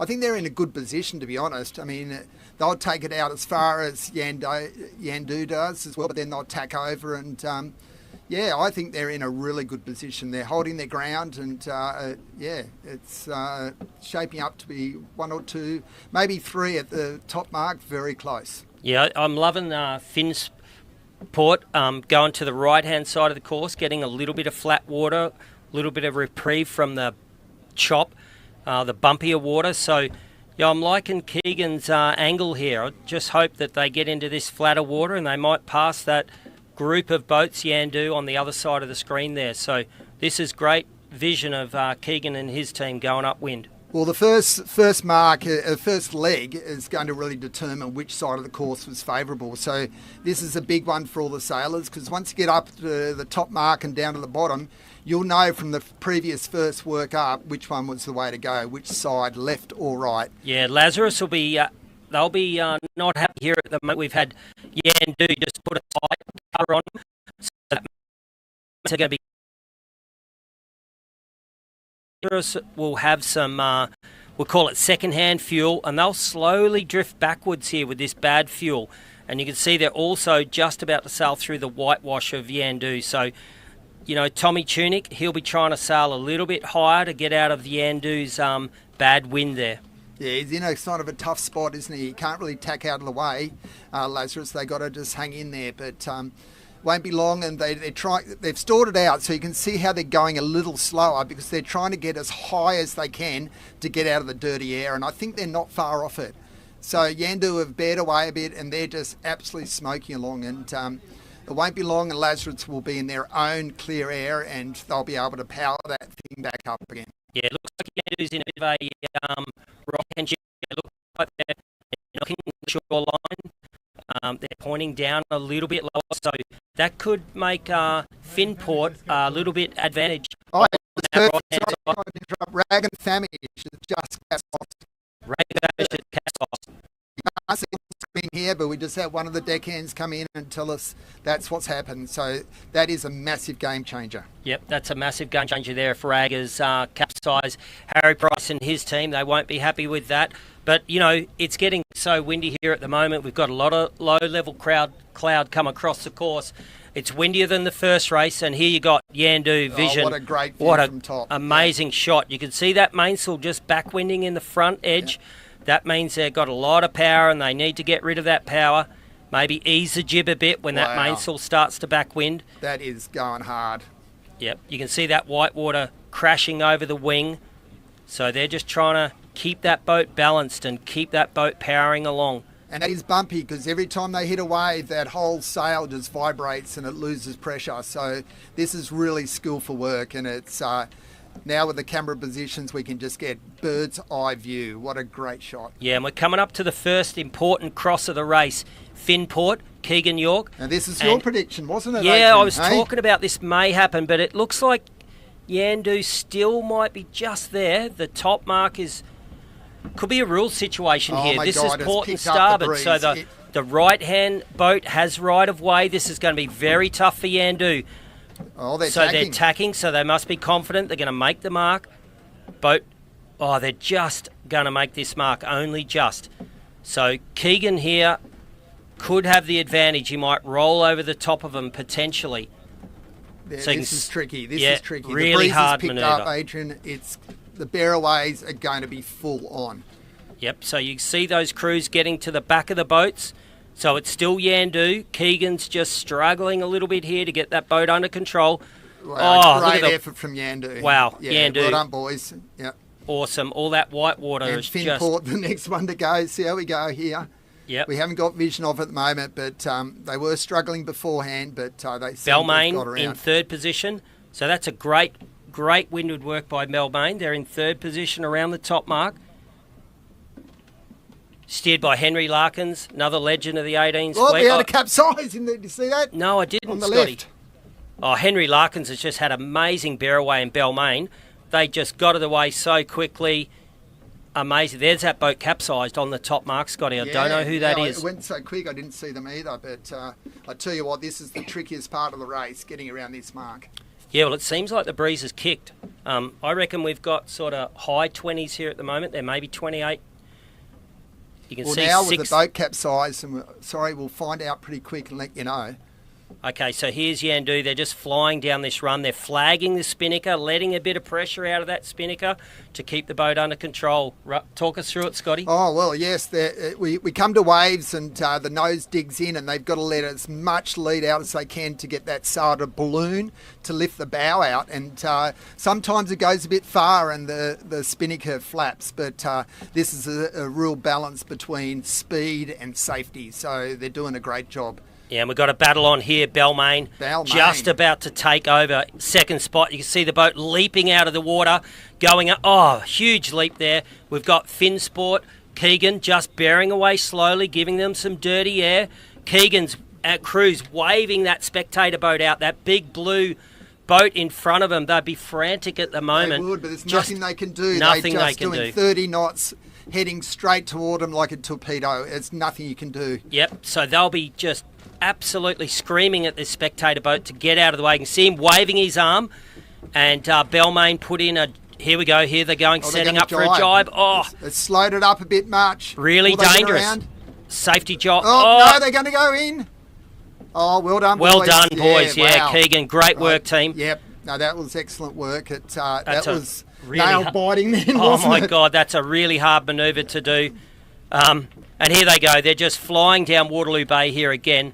Spray everywhere. We had Balmain jibe away early. And we can see now that the skipper is sitting in on the netting of the wing there. Because it is so bumpy, they haven't been able to get out, all three of them on the wing.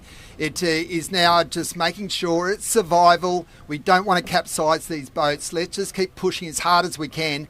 But the skipper sitting in is a lot more stable for the whole boat. So they've backed off the pace a bit, but they've got to do that to make sure that these boats get down to the bottom mark safely. Yeah, we've got Keegan, Angus and Phil just driving that boat, and Keegan's now in on the wing. He's just preserving the team and making sure they get down to this bottom mark in one piece. This reminds me of David Witt back in the day in Auckland.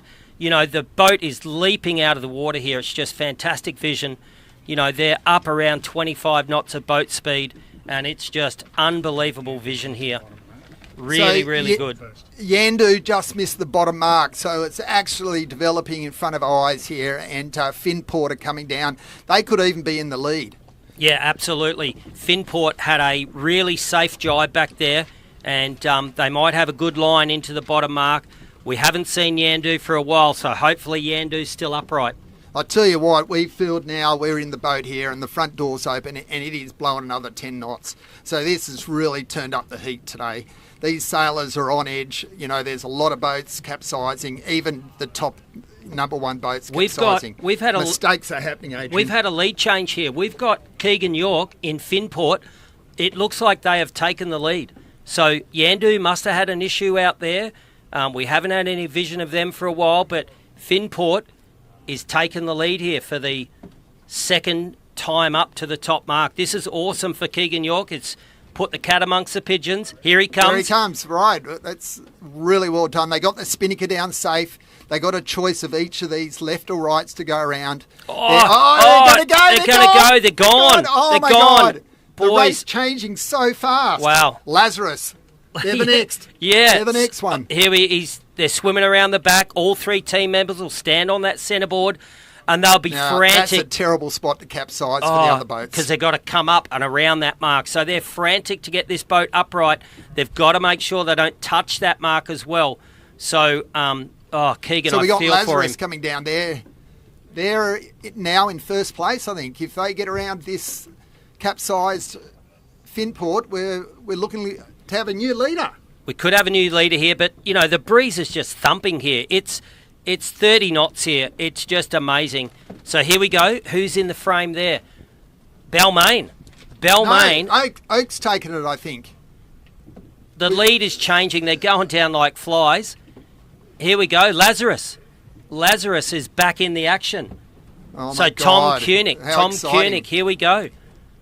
Well, that is one of the fastest, pulling the boat out of the water. Look, Finport are out already. Finport are out already. That's amazing. You can see Lazarus there jumping out of the water. They've stored it. They're going to have trouble getting around this mark. Yep, 30 knots of breeze here. Here they go, the big bear away. Bear away. Oh, they've stored it. Have they hold it? Hold it.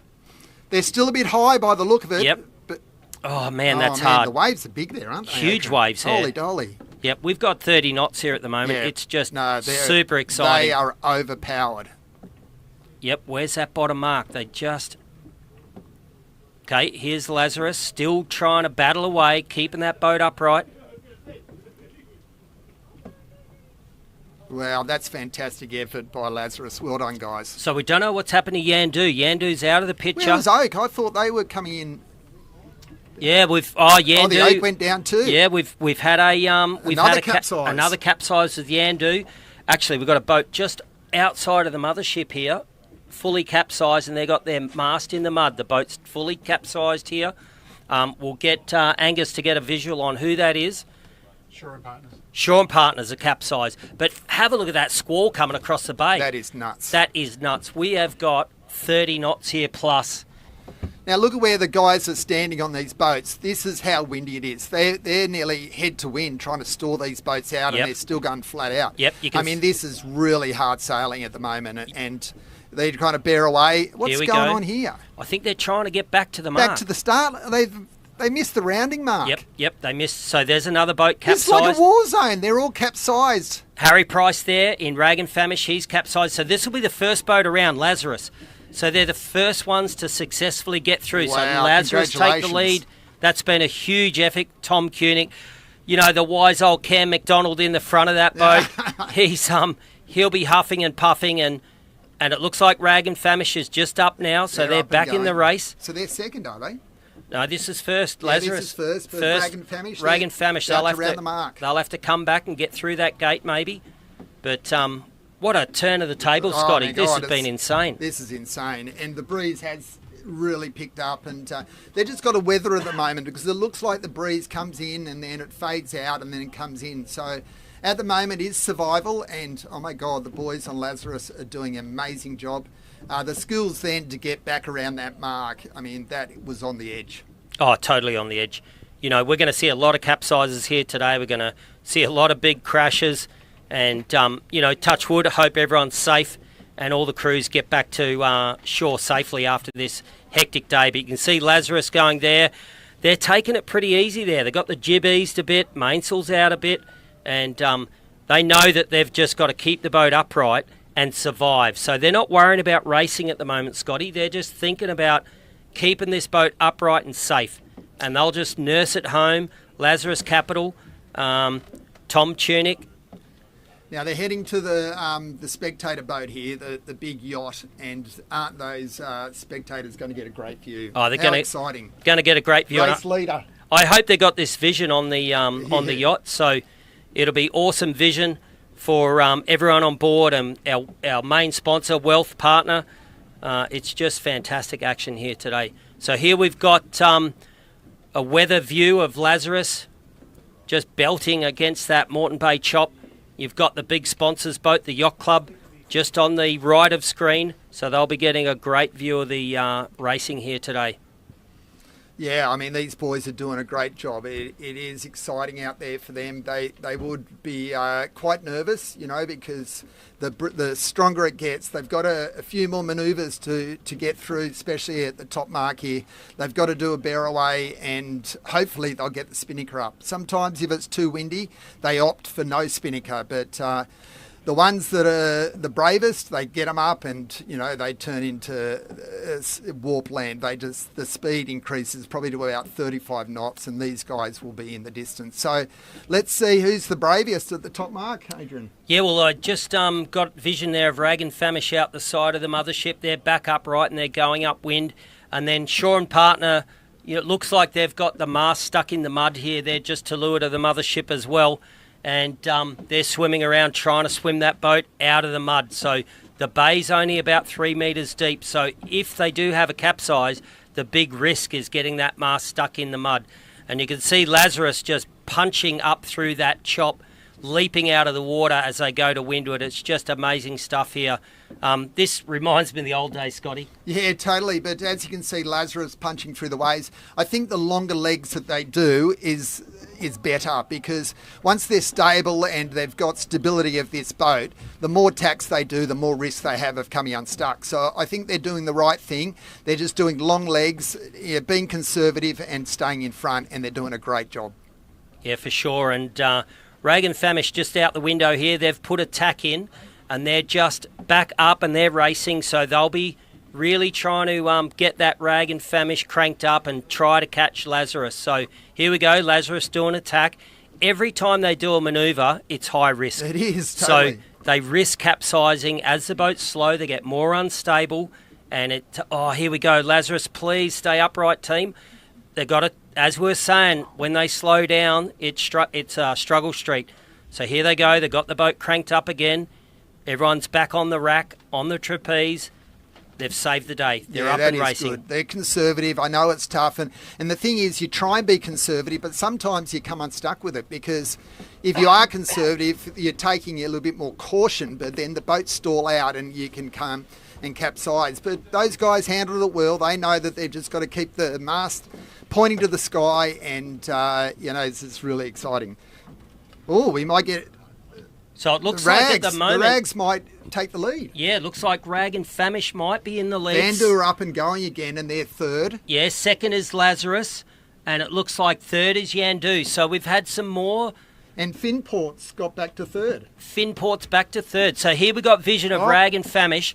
They've gone to the right-hand side of the course where it's flat water, and there might have been a right-hand shift. There was a bit of a prediction that the wind was going to go more southerly as the afternoon went on. And here we've got Rag and Famish, Harry Price, absolutely sending that boat upwind in this waves. Fantastic. And I think that's Lazarus out on the left there in the screen at the moment. Little dot on the horizon. So... I think what they've done is just long legs. They're trying to be safe at the moment. But Finport's just Marine Outlet have just taken fourth place. Really? They're back in the game? They're back in the game. Back in the game. Exciting. So here we go. Here's Rag. On screen now, Harry Price. Max Paul absolutely ripping along. You can just see Lazarus they look comfortable, don't they? Look comfortable, they do look comfortable. And there's Lazarus. So Lazarus is second at the moment. We got Vandu, which is third. Finport have just got back to fourth place, and Marine Outlet is back to fifth. Yep, so all the front runners are back upright. Bit of a war zone out there after they capsized. See Lazarus getting slow there. Okay, now, we're nearly at the top mark, Adrian, and I'll tell you what, this is exciting. They've got to get away safely. They're going to opt to put the spinnaker up or not. This will be interesting times, and whoever gets the spinnaker up, my prediction is, will take the lead. Yeah, absolutely, and you get Big Max Paul there in the middle with the white hat on Rag and Famish. He'll be trimming that mainsail, just keeping that boat upright, and this is just great action. You see Lazarus... in the screen now, they're just ducking underneath Rag and Famish, so they've lost a place there. But they look overpowered, don't they? Very overpowered, but you can see that wind is just thumping down the course here. Yeah, totally. And the big thing is that the forward hand, the guy at the front, has to have his hand on that jib rope the whole time to be able to let it off, because with these massive gusts coming through, unless he can filter that jib, then that's what can throw him in the water and capsize him. Yep, so Rag and Famish has put in a tack here, nice safe tack.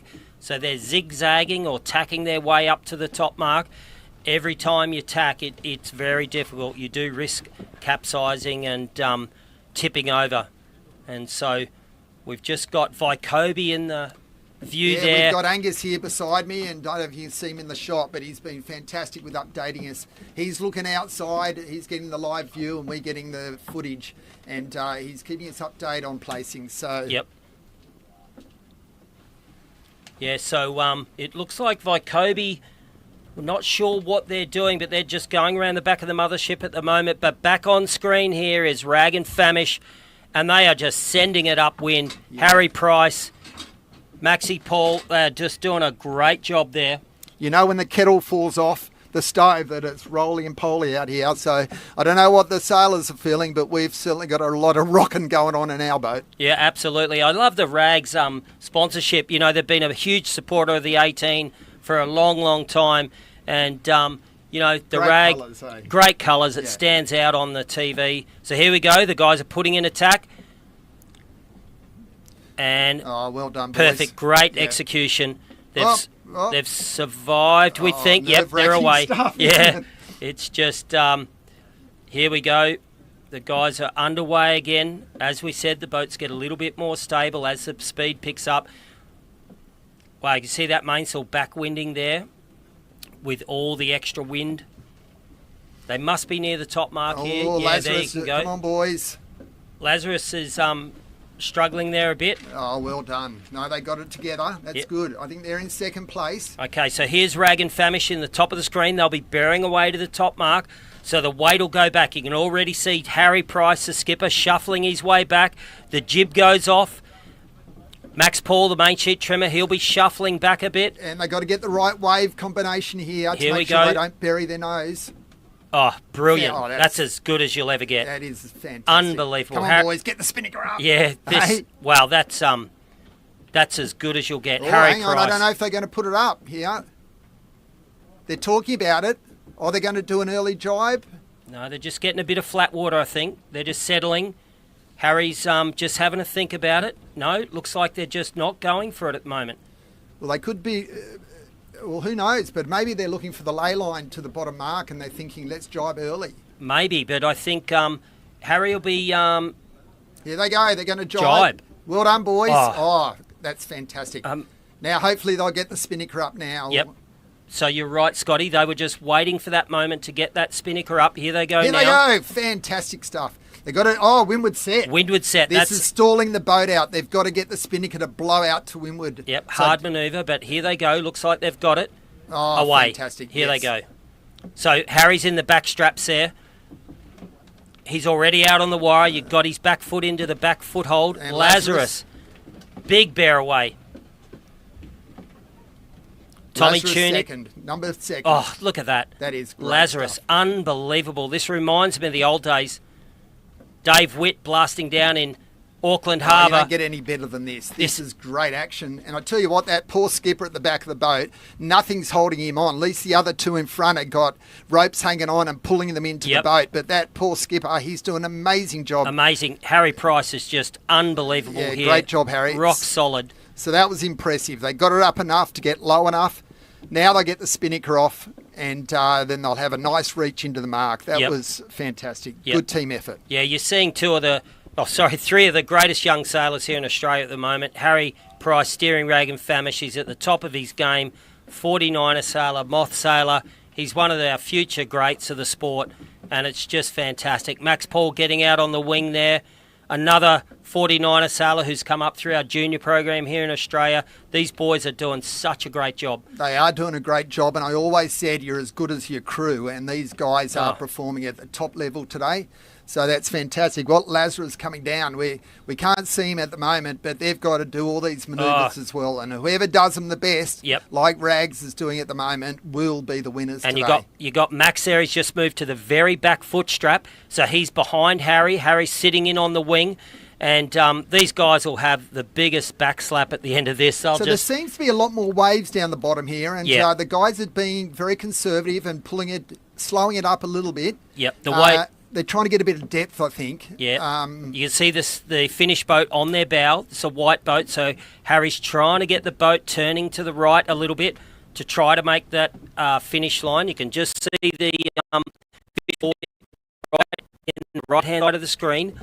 So this is a tricky manoeuvre. If they go any slower and stall out, then they're going to be in big trouble. So they've got to get low, but it's a real balance. Yeah, Don't stall the boat out. They're too much. literally only metres away from the finish line here, and they can still capsize. But the race winner's going to be looks like Ragan. it, doesn't it? They've got it. Rag and Famish. Rag and Famish. Well done, Harry and his team. Wow, that's just unbelievable. Some of the best yachting we've seen in a long, long time, Scotty. That was so impressive. That was impressive. Harry Price just ripping downwind there, keeping it upright. You'd want Harry on a Volvo or a Hobart race. Ooh, I'd like to take his crew as well because, I mean, they performed fantastic as a team, and congratulations to the Rag. We got Lazarus coming in behind. Have they got their spinnaker set yet? Yeah, spinnaker looks like it's caught on the top of the rig here.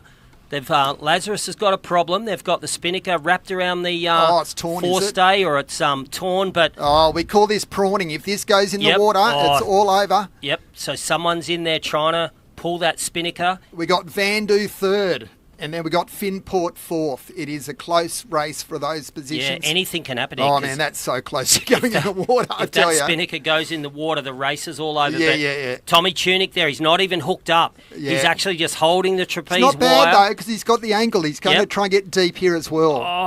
Don't stall it, boys. Don't stall it. Yep, so he's just balancing on the side of the wing. They're literally metres away from a second well place done. here, Scotty. Yeah, this looks good, boys. Here we go. They're going to take second place. Lazarus. Yep, Lazarus has come across the line. And Vandu's in third. They've got to hold it together as well. Yandu's in Finport third. fourth. And it looks like this breeze has increased. It's really blowing here. And I think this might be the last race. I reckon they may send these boats in because it is absolutely stonking, Scotty. No, the spectators are loving it. Send them out again. Yeah. Lazarus Capital, what a race. Like young Tommy Tunick. These guys, it's a credit to them. They are just sailing these boats on fire. I tell you what, the skills out there in that second race today is just amazing. I mean, these boats were highly overpowered. And they're tough, and they had to make a decision. Jibing in those conditions downhill is really hard. They got the spinnaker up, and they both sort of, between the rag and Lazarus, they did the same thing, get the spinnaker up, drop it a bit early, get a bit of depth with no spinnaker up. Hard, that's very hard control of the boat, but they did it amazingly. Great crew effort by all four boats at the moment. Yeah, here we go. We've got Yandu coming into the finish. Big Lewis break on the front. Vandu coming in for third. Yep. And Fang Warren, Tom Needham steering. So they're making a great recovery after capsizing earlier in the day. So Yandu in screen. Wow, you see the centreboard there. Just going for it. Boat leaping out of the water. One of the first boats we've seen to carry the spinnaker across the finish line today. So, you see full centreboard there. The boat's leaping out of the water. This is fantastic action. They're probably doing, 28, 29 knots of boat speed there. And it looks like they're gonna make the finish line in one go here. Oh no, they've got one jibe to go. Here we go. They're jibing. Oh, come on, boys. Oh, someone fell over there. Stall. Oh, well done. Oh, yep. Oh, well done, boys. They've saved it. Saved it. So that's nerve-wracking for them, isn't it? Yeah, looks like Fang might have tripped in the middle of the boat as they went through the jibe, and I saw Lewis break get onto the wing early. So this is great action here. Yandu coming towards the finish now. They'll be in third place. Yeah, they're third. Finport closely behind. But, Finport closely behind in fourth. Tell you what, between the top four boats, not much in it. Yeah, here you go, Finport. And you can see that leaping out of that Waterloo Bay chop. The chop's really built up here. So that's Yandu across the finish line now. Great work. And here's Finport, Keegan York and team. So Keegan's doing it well. He's sitting in a bit on the wing there. He's trying to get a bit of depth so he doesn't try to avoid the jibe to the finish. I mean, this is a smart move. Let's hope that he gets enough depth to go straight through the finishing line. A jibe like Yandu does, as you can see, it is a tricky manoeuvre in these conditions, but it looks like they're going straight through the finish. Well done, Finport. Yeah, amazing. There they go. They're across the finish line. Great angle. They're coming across the finish line now. So Keegan and team will be taking a deep breath. They'll be just loving the fact that they've survived today and got through. And amazing stuff. This is just great racing today. And I think, if you're a young person out there watching this racing today, this is where you want to be in the future. This is like the future of yachting in Australia and worldwide. Oh, no. Oh, they're going to tip over after the finish. At least they did it after the finish. They did it after the finish. So Finport back in the drink, but they've crossed the finish line. And number 5 is Kitchen Maker. They're not far behind either. What a great performance they're having at the moment too. But if you're going to capsize anywhere, after the finish is the right place to do it. After the finish, for sure. Yeah. Absolutely. But Keegan and team probably just relaxed a little bit and...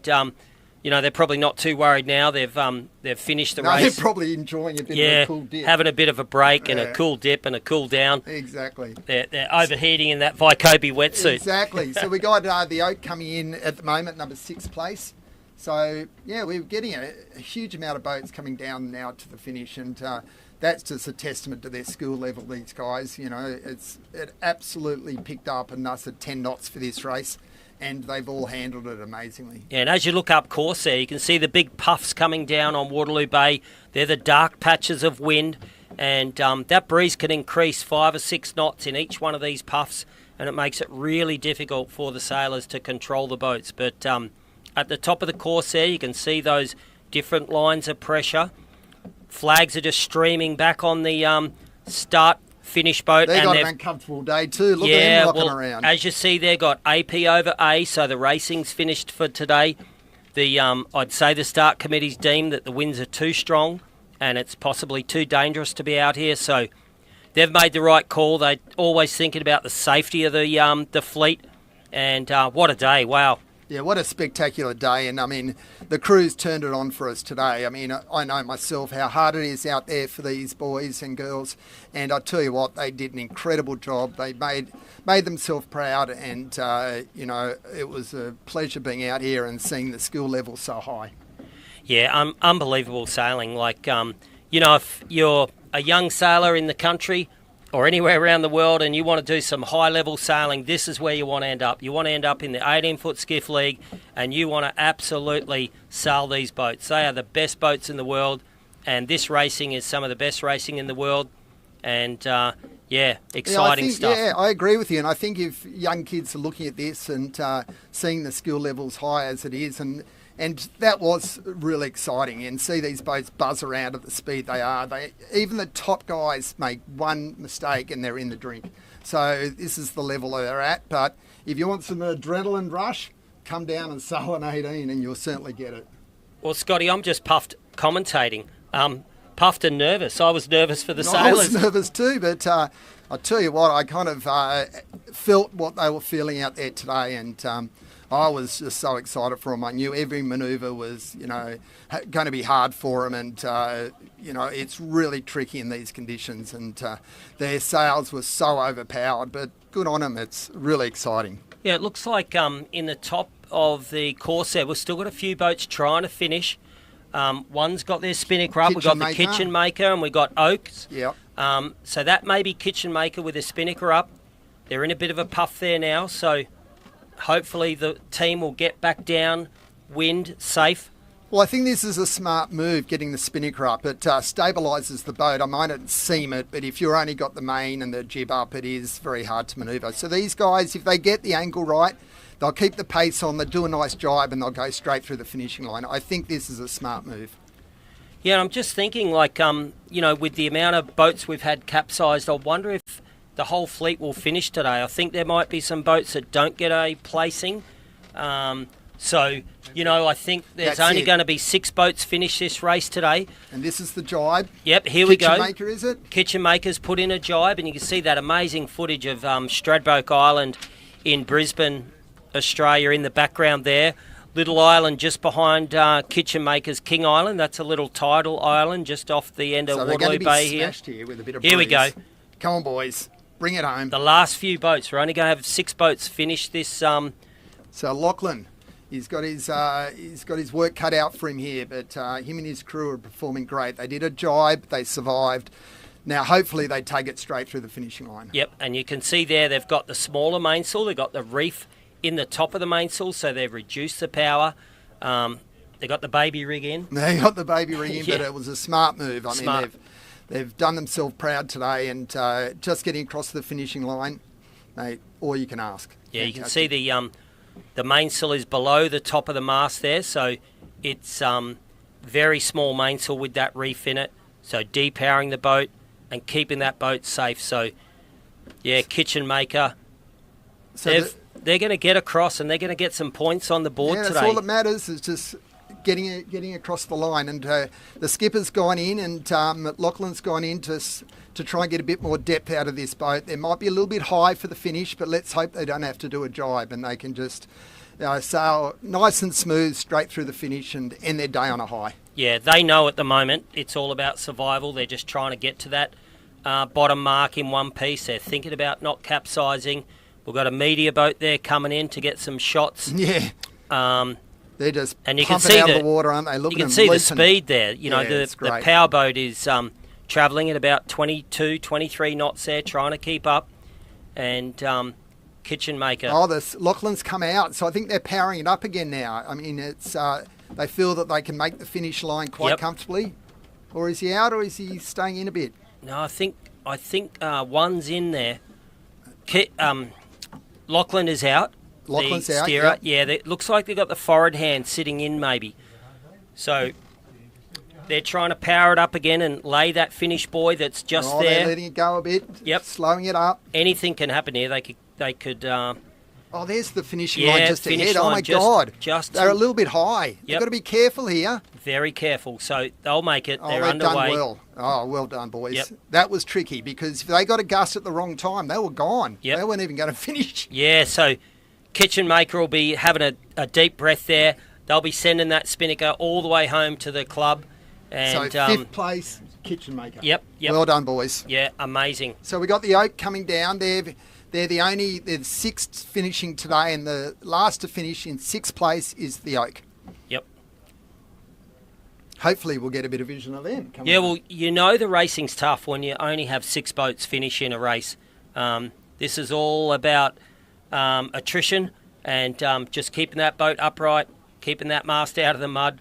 But there we've got some great vision of the Kitchen Maker, and you know the team will be really thankful that they've got across, they've survived the day, and they'll be absolutely pleased with. Yeah, very proud of them. Very, very proud of keeping that boat upright today and getting it around the racetrack. And they've all put on a spectacle for the spectators today. I mean, that's all you want. Like, the sponsors are out there. They want to see value for money, and they get these people. And talking about value for money, the Royal Oak Hotel. It's flying. It's flying, you know. Here we got Hugo Stoner, Hugo Lemming, and, they're going to get down here in sixth place, I think it is. Yeah, sixth place. And we've got Hugo in there. He's in on the wing, keeping it safe.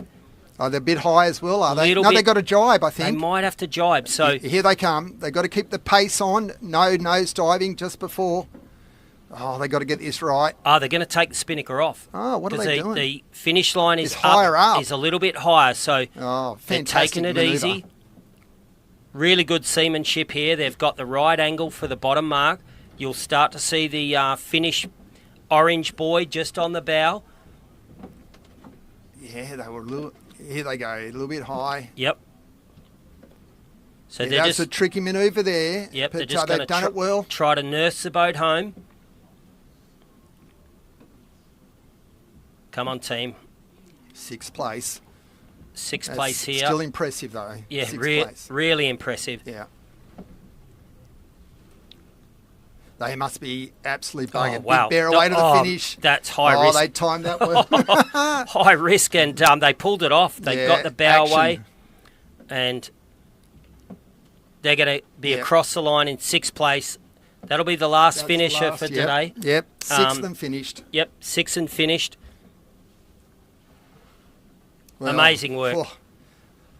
I'm excited on that one. That certainly delivered some really cool racing, and it was a pleasure to watch these men and women get out there and just perform at such a high level. Yeah, it's been amazing racing today, and just to get out here in these conditions, I think is exceptional. The breeze was super strong, Scotty. Yep. And the boat survived, and they'll get to shore and they'll be checking over all their gear to make sure there's no breakages and. Yeah, the big thing too is the sea conditions was really tricky out here. I mean, yes, the wind was right up there, but you got to navigate these waves, and to all of them out there today, it was a real pleasure watching them, because you just can be the top of your game and make one little mistake and it's all over. So, yeah, very exciting, and it was a trip down memory lane. Yeah, and some of the hardest bits is just actually sailing back to the harbour, because you relax, the pressure's off, but one little mistake and you can capsize. And the challenge with sailing back to the harbour is you could injure yourself, you might break something. But here we go, the Royal Oak, they're getting down to the harbour entrance there, just coming into vision, the lead marker beacons, the little red beacon on the right. So they're only about half a mile from home, so they're just thinking about safety and getting that boat back in one piece to the harbour. They are, and it was a good effort from the race committee and all the team out there today. Put on some, 2 fantastic races, and and all the crews and sailors out there. It really put on a great show for the spectators, and it always puts on a great show, and I love coming out watching them. So, yeah, it never fails for excitement.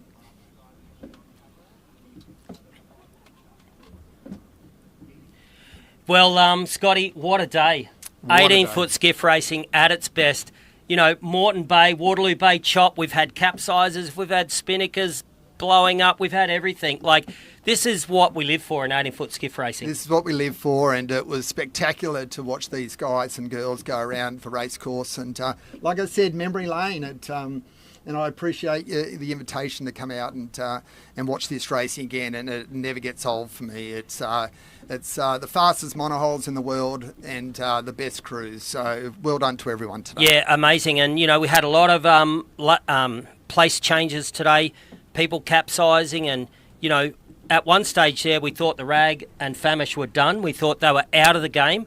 They had a capsize at the bottom mark, and then all of a sudden they're back in front. So yeah.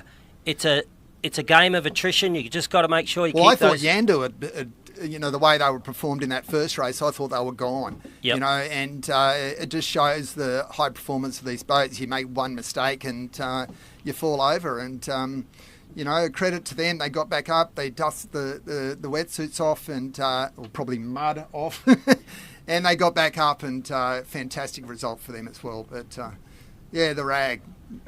Race 3. There'll be some sore sailors in there at the Yacht Club this afternoon at the Royal Queensland Yacht Squadron. They'll be making sure they recover overnight, checking those boats out to make sure there's no breakages, and hopefully the breezes will be a bit lighter for tomorrow. The prediction is a little bit softer, so we might get a few more good racing in tomorrow. Yeah, and I'm sure they will, and I'm sure they won't disappoint either. I mean, the spectators today were on their edge, including myself. So, like you said, they'll go back, they'll just look over the whole race, see where they let themselves down a little bit and or perform their best. They'll come out tomorrow after being dusted off, and off they go again. This is the level they sail at, and they live and breathe it. And well done to everyone. We'll talk about dusting off. I think the commentary team, Angus, I and you, Scotty Ramsden, Adrian and Angus, our hearts have been in our mouth today. And, we need to get dusted off because we've had such a big day. Big day. Yeah, look, it's possible I put a rum and coke in the esky for you as a reward for the end of the day. Thanks, Angus. And, it's been a great opportunity for all the sponsors to get out there on the Yacht Club, which is our big sponsors boat out there with all our key people on it. That's been awesome. We just want to thank Wealth once again for sponsoring the Australian 18-foot skiff sailing championships, and our partner today, Vycobi. That's been awesome, and also the Royal Queensland Yacht Squadron. So we're holding the event there, and we just can't thank everyone enough for making it happen. So a big thank you to everyone. Yeah, I agree, and I think the wetsuits, definitely the Vycobi wetsuit's got to work out today with some of the boats. So, well, they say Vycobi's an adventure wetsuit manufacturer. It was definitely adventure today, that's for sure. Yeah, they definitely had adventure today. Those Vycobi wetsuits would have been getting a workout. So Pat Langley there at North Sydney, he'll be designing a better wetsuit for stronger winds, I reckon. Yeah, and I must say, with all this sailing to take place, it only happens with sponsors. And Wealth coming on board is all my sailing career too. We've always relied on sponsors to make it happen and to make the sport grow and get better with all this. And Wealth has done that, and I can't thank them enough. Yeah, it's been amazing support, with the sponsors coming on board. It's one of the key things with our sport. Without the sponsors, we just don't have a sport. So, thank you to all the sponsors out there. It's been an amazing day, and hopefully you got some great vision of what this 18-foot skiff sailing journey is all about. It's literally the best sailing on the planet at the moment in monohulls. Yeah, and it's a great spectator sport too, and this is one way to bring your clients and your staff and entertain them on a boat, and this is where it rivals over a lot of other sports too, is that who would have thought you could put on such exciting adrenaline rush racing put a big boat out there like the yacht with a big sponsor, Wealth, and put on such a performance today. Yeah, just amazing. And guys, did it bring back some memories? Like, how are you feeling, Angus? Look, I was looking at those boats coming down that Spinnaker run, and we lost over half the fleet there. Unfortunately for the guys on the commentary team here, they couldn't actually see out the window when that was all happening, and I was just loving watching it. I mean, they were getting airborne down the run, and as they've gone over a couple of the boats there, it was just spectacular. Yeah, brought back some memories, not all of them good. Yeah. Well, I've actually eaten a bit of the mud here in the bay too, so I've been in a position a lot of the sailors were today, and it is hard work out there, and that's why I really appreciate what these sailors have done today, and it was a great memory lane, and Angus and I have really had a great time. Yeah, it's been a great day, and just to see the boats at full speed and full action, you just don't get any better yachting than this, and hopefully we'll see some of these young names, move forward in the sport, and, the likes of Harry Price, Henry Larkins, and all these great young names, they're going to be at the top of our sport in America's Cup and Sydney Hobart boats, and Sail GP. They'll be leading the way in our sport, so it's just fantastic. So if there's any young sailors out there in the country who are sailing their Sabo or their Opti or whatever it may be, this is the future, so get into it for sure. Well, we've all started on Sabos and Flying 11s and 12-footers, and then the 18-footers of the big league. But, I think kids now have got a fantastic stepping stone to these high-performance boats. I mean, who would have thought in my day, in Angus's day, and we would have got into foiling boats, but they're out there now. They're available for all these young kids to experience, and it's televised, big sponsors out there. Oh my God, it'd be great to be a kid now and progress forward with these fantastic new designs. Yeah, it's just been an awesome day, so we're probably going to wrap it up soon, and we'll get ready for tomorrow. And let's hope the conditions hang around, because this would be awesome. The sailors would enjoy it too. I bet you they got some great stories in there, and I can't wait to have a chat to a few of them. And but if it continues tomorrow, it's going to open the series right up again. Anyone can win it, and they've proved it today. Yeah, well, fantastic. Thanks to the commentary team. Thanks to all of our sponsors, especially Wealth. And we're going to wrap up the day, and we're going to get the mothership in safe back to the harbour. It's been an incredible day of watching 18-foot skiff sailing at its best, and amazing. Thank you. And thank you, sailors. It was fantastic to watch.